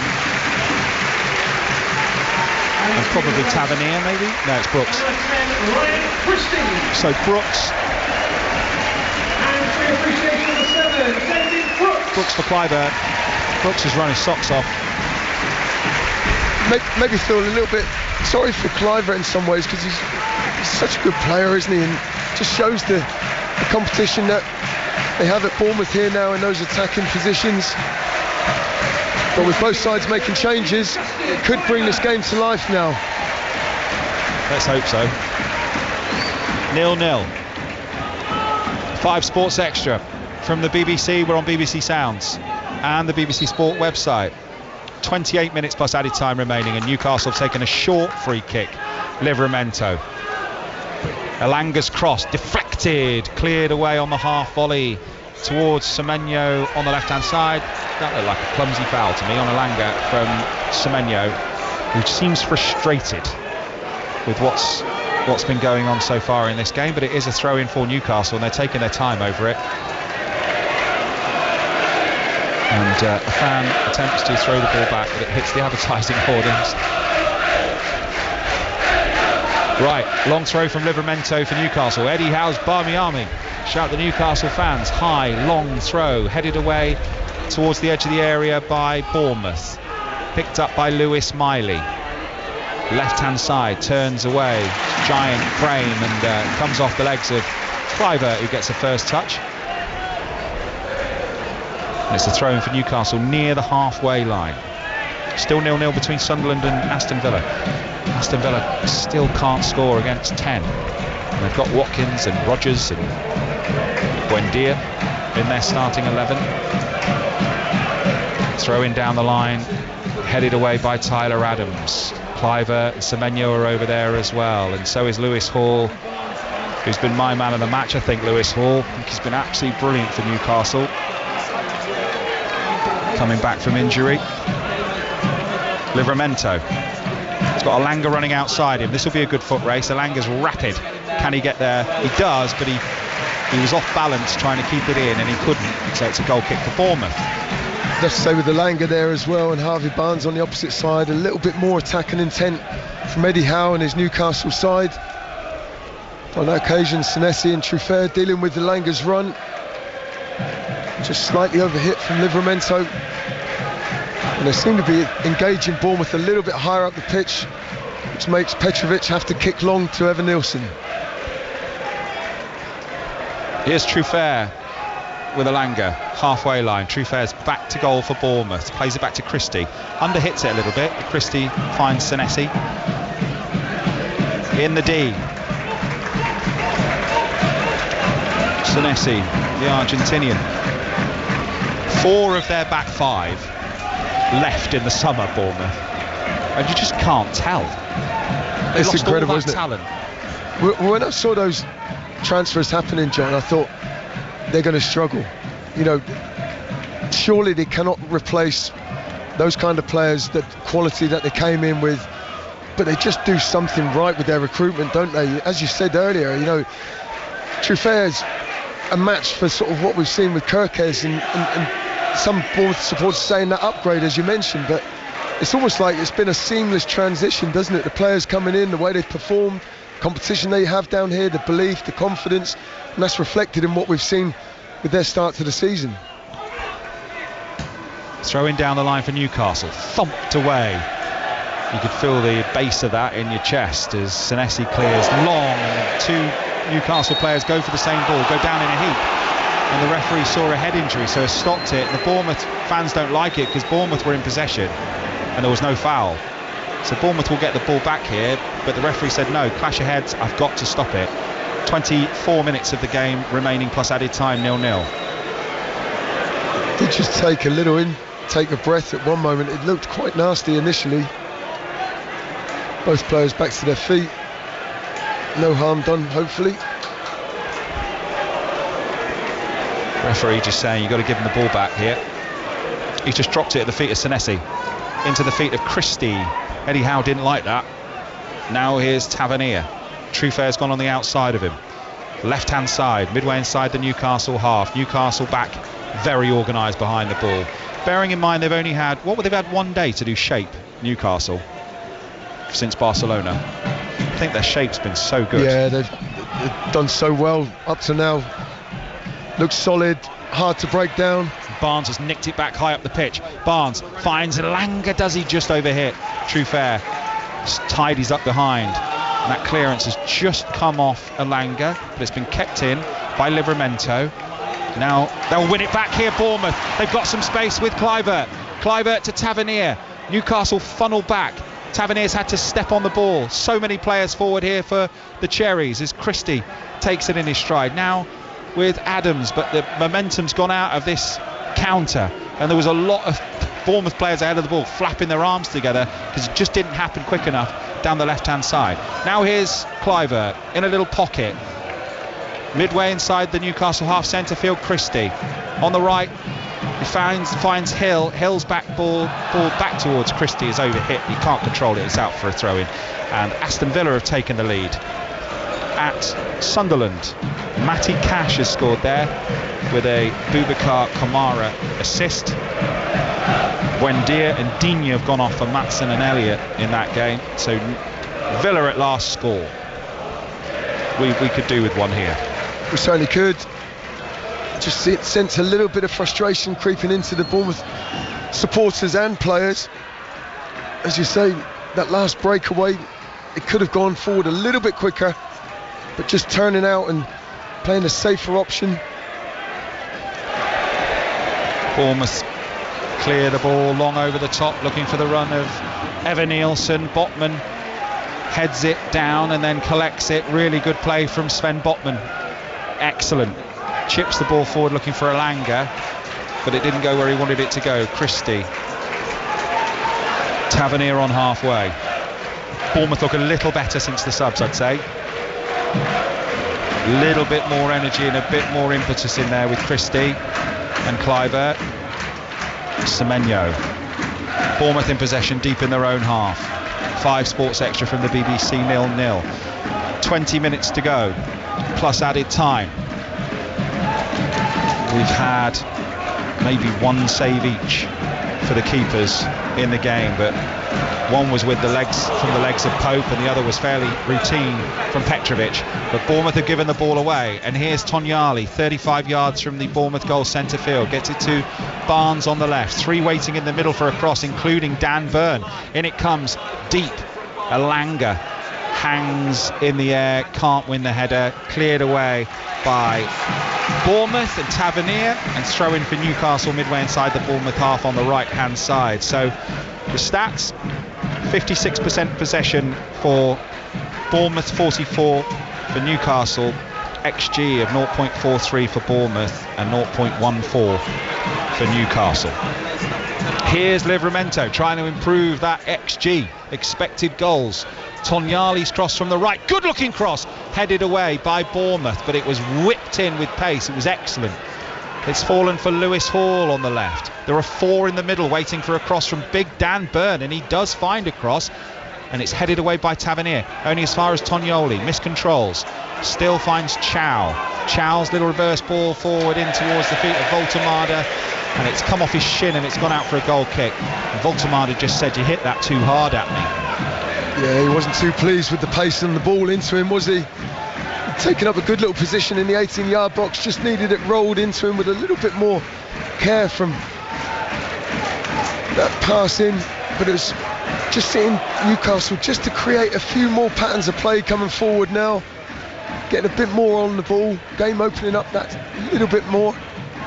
I think we're going to get 1 goal in this game, John. I think there's going to be someone that just creates that one chance that'll give either side. I wouldn't like to call it. I hope you're right. I hope you're right, because how good these 2 teams are, we do deserve a goal, do we? I don't know. Newcastle have come to try and draw it 0-0. There'll be a mistake at some point, but so far neither goalkeeper really tested. Tavernier down the left for Bournemouth, comes off Tavernier and goes out for a throw-in on the right for Newcastle, midway inside their own half. 18 minutes to go, plus added time. I think if it does stay 0-0, John, the way Eddie Howe he's been forced into the changes with the Champions League game on Thursday, of course, but the way he's set up, you know, it shows the respect that he has for Areola and this Bournemouth side, you know, to come to Bournemouth and almost be happy with what he's seen so far.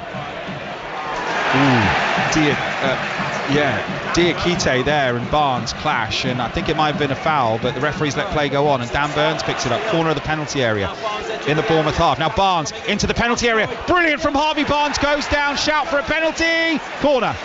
Ooh. Thought for a moment the way he was walking there, Robert Taylor. He says we'll have a check on it. What do you think, Franny Benali? I think he's got it spot on. I think James Hill recovers, he times his tackle perfectly, just gets a toe to it ahead of Harvey Barnes, but he looked like he was away and he would get that first goal we're looking for. But James Hill, on as a sub at half-time, times it to perfection. Very, very good defending from James Hill.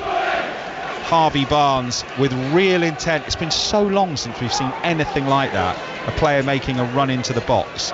The first 10 minutes we had a few, but since then most of the game's been played in the middle of the pitch and down the flanks. I think Bournemouth decided pretty early on they weren't getting through the congested middle of the pitch area, which is where they have a lot of their success, and gave up. Newcastle corner on the left, and it comes from Alanga, headed away at the near post. It was a dreadful delivery from Alanga. Just so easy for Evan Nilsson at the near post to head it away. And you heard the Newcastle fans frustrated by it. All on their feet. Black and white stripes with a few green specks and a few orange steward specks in there as well. Arms folded, most of them in there at the moment. Cloudy, breezy day, floodlights in. full effect. Eddie Howe on the edge of his technical area. We're going to see a change, another one for Bournemouth here, and Marcus Tavernier is coming off, and Amina Adley is coming on. Well, Tavernier, a couple of times it looked like it was going to open up for him on his left foot to have a go. He strikes a brilliant ball, but it just got stuck under his feet a couple of times in the first half. He's had a good game. Yeah, seems a little bit frustrated to be coming off, doesn't he? His body language, just walking all the way to the halfway line. He taps the hands of Aldi, but again, manager's just trying to make the difference from touchline, making that change with a substitution that's just looking to find that difference. Adley, the Moroccan 25-year-old, comes on, attacking player, maybe a little bit more direct than Tavernier. Clearance from Bournemouth, out of play, throw in for Newcastle, midway inside the Bournemouth half, and Tonyali leaves it for Livramento. Players look a bit frustrated. Yeah, I think certainly Bournemouth will be frustrated. Newcastle seem happier, just pressing a little bit more now. Livramento down the right, good play, blocked by Trufair. Thrown for Newcastle, level with the penalty spot of Bournemouth on the right hand side. 15 minutes to go, plus added time, 5 Sports Extra from the BBC. Livramento's going to take a long one. Voltemada's in there. They've got 3 in a row on the edge of the 6-yard box, and then 3 in a row on the edge of the area. Jason Tindall barking instructions. Andoni Iraola, hands in pockets. In comes the long throw to the near post. Head comes off a Newcastle player. Goal kick. Well, certainly the amount of time that Livramento took to take the throw, you'd say that Newcastle are the ones that are quite happy for the game to just sort of play out a little bit as it is. Certainly down to Bournemouth, the home side, to try and press that a little bit more, I'd say. Match of the day from 10:30 tonight, by the way. Highlights of today's 3 Premier League games with Mark Chapman, Theo Walcott, Shay Given are with him tonight, and this one will be last as it stands. Do we have a late twist in the tail? That's a free kick to Bournemouth for handball against Chow. Everyone shouted in this stand, handball, including Andoni Iraola, and it's going to be a free kick for them for Bournemouth near the halfway line on the left hand side. Then tomorrow Chappers is back, Monday Night Club. If you've never listened to it before, well worth catching up with on sounds if the timing doesn't work for you. It's brilliant assessment of the weekend's football, fantastic in-depth analysis. It's on 5 Live Sport from 7 o'clock if you can listen live. Chris Sutton, Joe Hart, Rory Smith. It will be tomorrow night. It's a fantastic listen, unlike this game. Chow picked up the yellow card for that. I don't think it was for the handball, it may have been for kicking the ball back to his goalkeeper, which is why he was issued with the yellow card, I'd say. So Diakite and Chow, so Diakite for Bournemouth and Chow now for Newcastle go into the book, and Bournemouth have possession on the halfway line. 12.5 minutes plus added time. Trufair down the left, he injects a little bit of pace into the feet of Christie. He's got 2 men around him straight away. Bournemouth aren't used to being crowded out this easily. Voltemada dispossessed. Here goes Adley running forward, finds Cliver on the left hand side, 2 waiting in the penalty area, back to Christie's low cross, that's not going to work. Comfortable for Newcastle to clear. Running out of ideas a little bit, Bournemouth. Yeah, they just haven't really found the quality so far in this game, John, have they, to open them up. He comes across from the right hand side by Hill, it's headed away, and it's out for a corner for Bournemouth. I can't even say that they've even looked a threat from these, really. No, it's been a bit disappointing so far, hasn't it? The expectations coming into this game, thought it was going to be a really exciting one, both teams going at it. Maybe the team selection that Eddie Howe has put out has been a big part of that. Corner for Bournemouth on the left. 11 minutes plus added time. In it comes, right-footed, headed away at the near post. Christie brings it down. Lovely first touch. Plays it out to Cliver. Cliver back to Christie again. Lovely looking cross. In it comes, headed away by Dan Byrne. to the corner of the penalty area. Elanga wins it. I'm not sure he was touched, but Robert Taylor is a lot closer to me as Elanga hit the deck. He looked like he mistimed it, but maybe got a little shove, and it's a free kick for Newcastle, edge of their own penalty area. And Bruno Guimaraes is on the touchline in his orange bib, and he's asking for a little bit more from Newcastle. I've not seen a replay. Real time didn't look like a free kick, did it? It's one of those, I think, when a player doesn't look to jump and you got one that's committed to going for the ball, there's maybe that little element of danger. Christie running through the middle for Bournemouth and goes down. And Chow, he brought him down. Ooh. It says no, not a second yellow for Chow. I've seen them given as yellow cards, let me tell you, because he stopped Christie in his tracks, and the Bournemouth fans cannot believe it that that's not a yellow. And Areolo stood in his technical area. He's got his hands on his head. That's the consistency, I think, John. It's a clear foul. He gave the free kick immediately. So how is it potentially not a free kick? I mean, there's players around. You could argue that there was no real further. He may not have retained possession of the ball, but Chow certainly makes a clumsy effort. I think he's lucky. Yeah, certainly. Another day, another referee could have seen it very differently. I think he's lucky by today's standards. I agree. For yellow cards. I agree. Yeah. It's the kind of challenge that would receive a yellow card in that area of the pitch. But I also quite like the common sense. The referee goes, if I give him another yellow card there for something, that is a foul, he's off. Common sense, John. Oh, I think that's what he's done. I think he's on. I've just booked him. He's on a yellow. Does he deserve to be sent off for those two challenges back to back? Probably not. Probably not. You'd feel a bit aggrieved, wouldn't you? Two soft ones. Free kick. Christie's over it. So is Kluivert. It's going to be Christie. Dinked. What is that? He's just dinked it at Pope. I don't know what is going on in this game. Cleared into the stand. He just dinked it through to Pope, the keeper. It bounced in front of him and he picked it up. Got so many players who can strike a ball. I'm a little bit stunned myself. 25 yards from goal.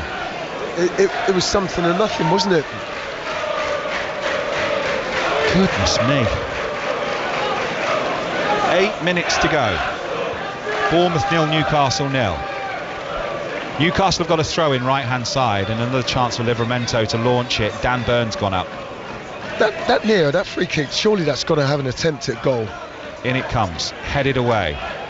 Well, we've seen so few chances in the game. Little nod on by Botman, little shove on Christie, and it'll be a free kick to Bournemouth. So few chances in the game. Kluivert and Christie over it, 25 yards out. You could go left or right footed. Yeah, it was pretty central, wasn't it? Have a go. Why is there not one of the players having a direct attempt? It's beyond me. Crazy. I think Iraola felt the same as well. You watched his reaction to it afterwards. Here's Christie in a little pocket. It's a lovely first touch. He's got Adley ahead of him. He's gone square to Kluivert instead into a crowded area. Kluivert still got it, trying to thread it through. Semenyo trying to pick up the pieces. Adley was screaming for it and was in a great position. Why has he not slid Adley in? I think he's made the wrong choice. Cutting inside, isn't he? Adley stood there now almost saying, why didn't you play me? I made the run, I had space. He would have been the better option. 7 minutes plus added time. That's the voice of Franny Benali. Oh dear me. James Hill. Ball played out to him by Tyler Adams, and he's just looked up to see where his next option is, and it's bounced off the top of his foot and out for a throw. Miscontrolled it, and Newcastle are going to make a double change. Jamal Lascelles. Here we go. This tells you what Eddie Howe thought of that. So Chow's coming off after his full debut. I think he can be pleased with his efforts. He could have got sent off there near the end. Jamal Lascelles comes on, and off comes Voltemade, the big German whose hold-up play's been brilliant, but he just hasn't had a sighter, hasn't had a look at goal really. Been very quiet, hasn't he? And it's Asula who comes on.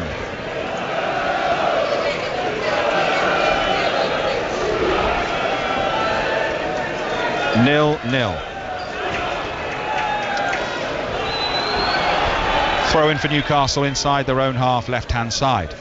Adams. Barnes. Adams again. Here's Bournemouth with Cliver over the top looking for Evan Nielsen. Lascelles is called straight into action. And it's with Botman in the left-back position. He puts his foot through it. High, hanging, spinning ball. Bournemouth win the first contact and the second, but the second contact puts it out for a throw-in for Newcastle. Deep in their own half, and that's where they have possession at the moment. 5 Sports Extra from the BBC. Is there a goal coming in this last 5 minutes plus added time? Franny Benali thinks there is, so stay with us if you haven't dropped off. Here is Lewis Hall, left back spot, twisting, turning, crowded out, cleared, off hill, throw in for Newcastle, and you can hear there the Newcastle fans help get that one. So Osula, the 22-year-old, they like him, the Toonami, Danish. Got a goal this season, of course, in the Premier League already. Will he get an opportunity? We've seen so few chances in the game. Long throw again from Newcastle in front of their own fans on the far side. Lewis Hall flings it in. Senesi wins the first header.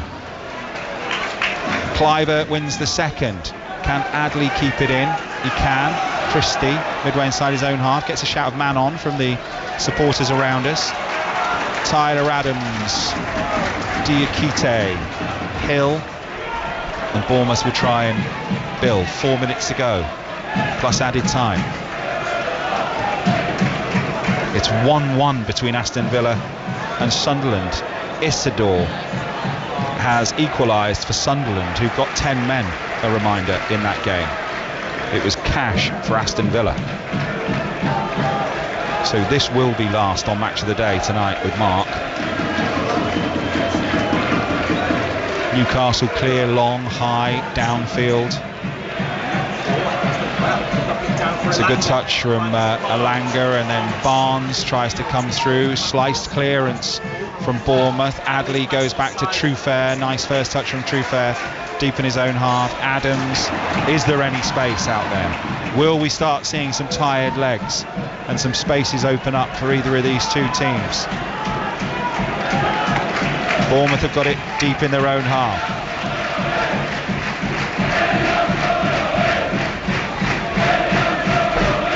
Crowd trying to get behind them. The Toonami on the far side singing Eddie Howe's name.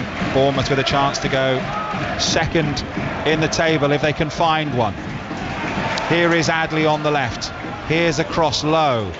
Slipping and sliding with a clearance is Botman. Out for a throw in for Bournemouth. Midway inside the Newcastle half on the left-hand side. As it stands, they're up to third in the table, Bournemouth, with this point. And Newcastle would have drawn 3 games 0-0 away from home to start a season. That'd be the first time it's ever happened in the Premier League. Senesi on the halfway line for Bournemouth.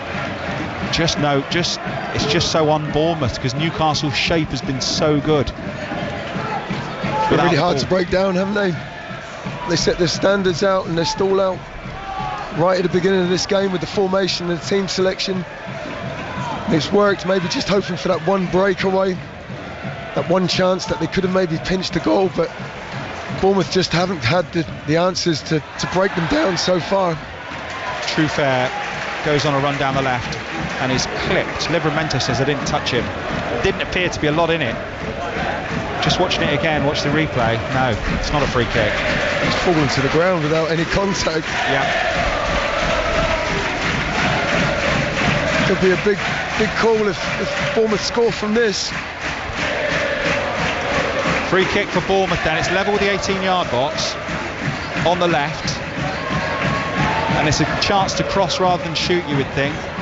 Adley's over it, and so is Cliver. 2 minutes, 90 seconds plus added time remaining. Bournemouth 0, Newcastle 0. 5 Sports Extra. Pope stands, bounces on his line. There are 6 in the penalty area here for Bournemouth. It's going to be Clivert. Adley's moved away from the ball. Clivert, right-footed, whips it in. Good-looking delivery. Newcastle win the header. Headed back in by Bournemouth. Away again by Lascelles this time. Here's a strike and a handball shout. And Evan Nilsson on the edge of the box. And what's he given? Handball on the edge of the area? I think that's right. I think it was handball. And I think he was just outside the area. Is it Dan Byrne who's protesting about it? Dan Byrne certainly protects him. I'm not sure about that. It's quite close. I mean, Barnes can't be given as intentional. Surely it's kicked straight at him with such power. Dan Byrne is trying to argue the case. It was Barnes, wasn't it? Yep, and it's a similar position to where Bournemouth messed up that last free kick. Will they look to go direct? They've got to have a shot. At Nick Pope's goal. I surely got to. I think that's very, very harsh, that free kick. I agree. Barnes' arms are not away from his body, and it's been hammered at him from 5 yards. What can he do? He can't move. He can't react any differently than what he did there. Well, it's a big moment, potentially. If one of the Bournemouth players can actually kick it on target from this free kick, which hasn't happened a lot in the game from any players, just to kick the ball on target. 5 minutes of added time. The ball's on the edge of the D. Left-hand side, Clivert's over it. And so is Adley. So we've got a left and a right footer. The wall's massive. There's 4 in it and there's a draft excluder. Bournemouth with a free kick with a chance to potentially win it at the end here. It's going to be Clivert, right-footed, strikes it on target. Good save, Pope.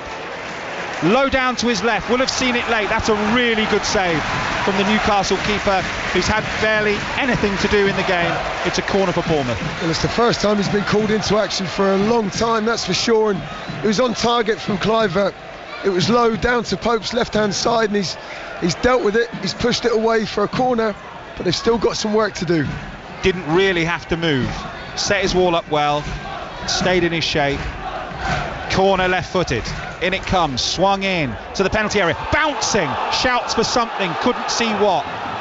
Corner for Bournemouth again. 4 minutes of added time remaining, and this is the most interesting the game's been.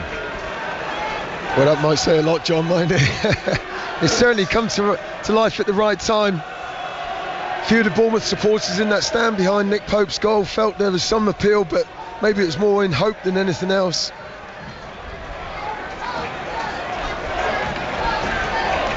Corner in front of that scoreboard. It says Boscombe back of the net, because we're in Boscombe, which is a seaside little beach town next to Bournemouth at the Vitality, with 3 minutes of added time remaining. 0-0 between Bournemouth and Newcastle in the Premier League. Another corner for Bournemouth, left-footed again, duffed to the near post and cleared away by Newcastle. Christie's gonna just hook it high to the far side. It's out of play, and it's a throw in for Newcastle midway inside the Bournemouth half on the right. That sums it up, really. Yeah, I think that delivery was poor from the corner. It's been a bit flat. Looking back at the whole game, I thought we would have got someone that would have just sparked it into a little bit of quality. One team, one player, just finding that bit of difference that could lead to a goal. Senesi high, Byrne under it, wins the header. What on earth? There's an effort gone in there from 40 yards out. I didn't quite catch who it was who put the shot on target. James Hill. James Hill's had a go with a roundhouse volley from 40 yards out. And it's gone so far wide. Just, a bit desperate that. Goal kick for Newcastle, 2 minutes of added time remaining. 0-0. Third in the table as it stands are Bournemouth. Free kick for Bournemouth. 10 yards inside their own half. Tyler Adams has gone down. Newcastle 13th in the table as it stands on 6 points, and Bournemouth third on 10. Here's Truffert. Truffert, low ball into the feet of Evan Nilsson. Botman did really well. It's been good back there, Botman. In fact, they all have. Newcastle back 5. Christie, lovely little Cruyff turn towards the edge of the area. He's got like 5 players round him straight away. Tonyali nicks it off him. 1 minute plus added time remaining. Hall goes to Tonyali on the overlap. It's got players forward here. Can Newcastle nick it late? No. Senesi picks up a loose pass forward. Chips the ball forward looking for Kluivert. They've got some players committed, but the chip forward for Kluivert was overhit and it's gone out of play for a throw into Newcastle. Yeah, there's the final whistle. Oh no, I thought it was the final whistle, but it's been a bit of an anticlimax really, hasn't it, John? Frustrating coming into today's game. I thought we were going to be in for a real treat. Bit of a surprise with the lineup from Newcastle, but they've kept another clean sheet. 3 under trot away from home now. 30 seconds left.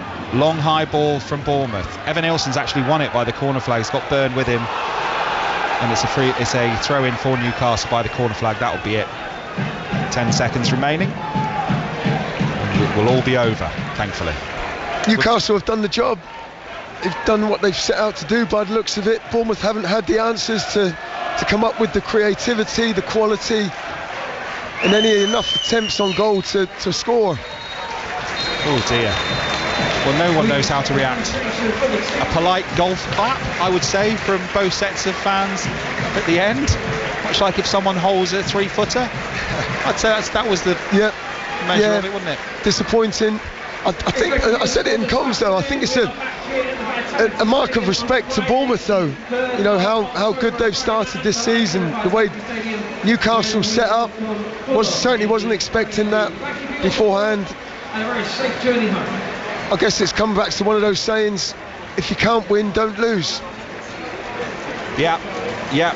Respect from Eddie Howe to Bournemouth. Still hasn't beaten his former club as a manager. That's 3 consecutive 0-0 away draws to start the season for Newcastle United. That's never been done in the Premier League before. I think it was Leicester City, the last team to do it, in 1976 in the top flight of Division 1. It was not a classic. It will be last match of the day, 10:30 tonight. Franny, it promised much, but delivered very little. Pleasure to be working with you again. Likewise, John, thank you. We will, of course, have the big one, and let's hope it's better than this one, and the Sunderland-Aston Villa game as well, which is still going at 1-1 over on 5 Live. And the live sport will, of course, continue here on 5 Sports Extra. Just a couple of things to tell you about that are good, that I've been enjoying. The Wayne Rooney show, really good. Him and Kelly Summers. Grudge matches tonight at 8 o'clock on 5 Live, with a bit of a focus on the Merseyside derby as well. A reminder that the Football Daily, available every day on BBC Sounds. Rick Edwards is joined by Luke Edwards and Clinton Morrison to unpick the weekend's Premier League action. That's at 8:30 tonight as well. And we are going to bring you more live on 5 Sports Extra, and there will be runs. We had no goals here, but there will be runs, and hopefully enough of them from England in the 3rd T20 in Dublin. We will cross to join coverage from BBC Radio Ulster, but from me, John Akers, and Franny Benali from the Vitality Stadium. Thank you for being with us. We'll hand you to the cricket.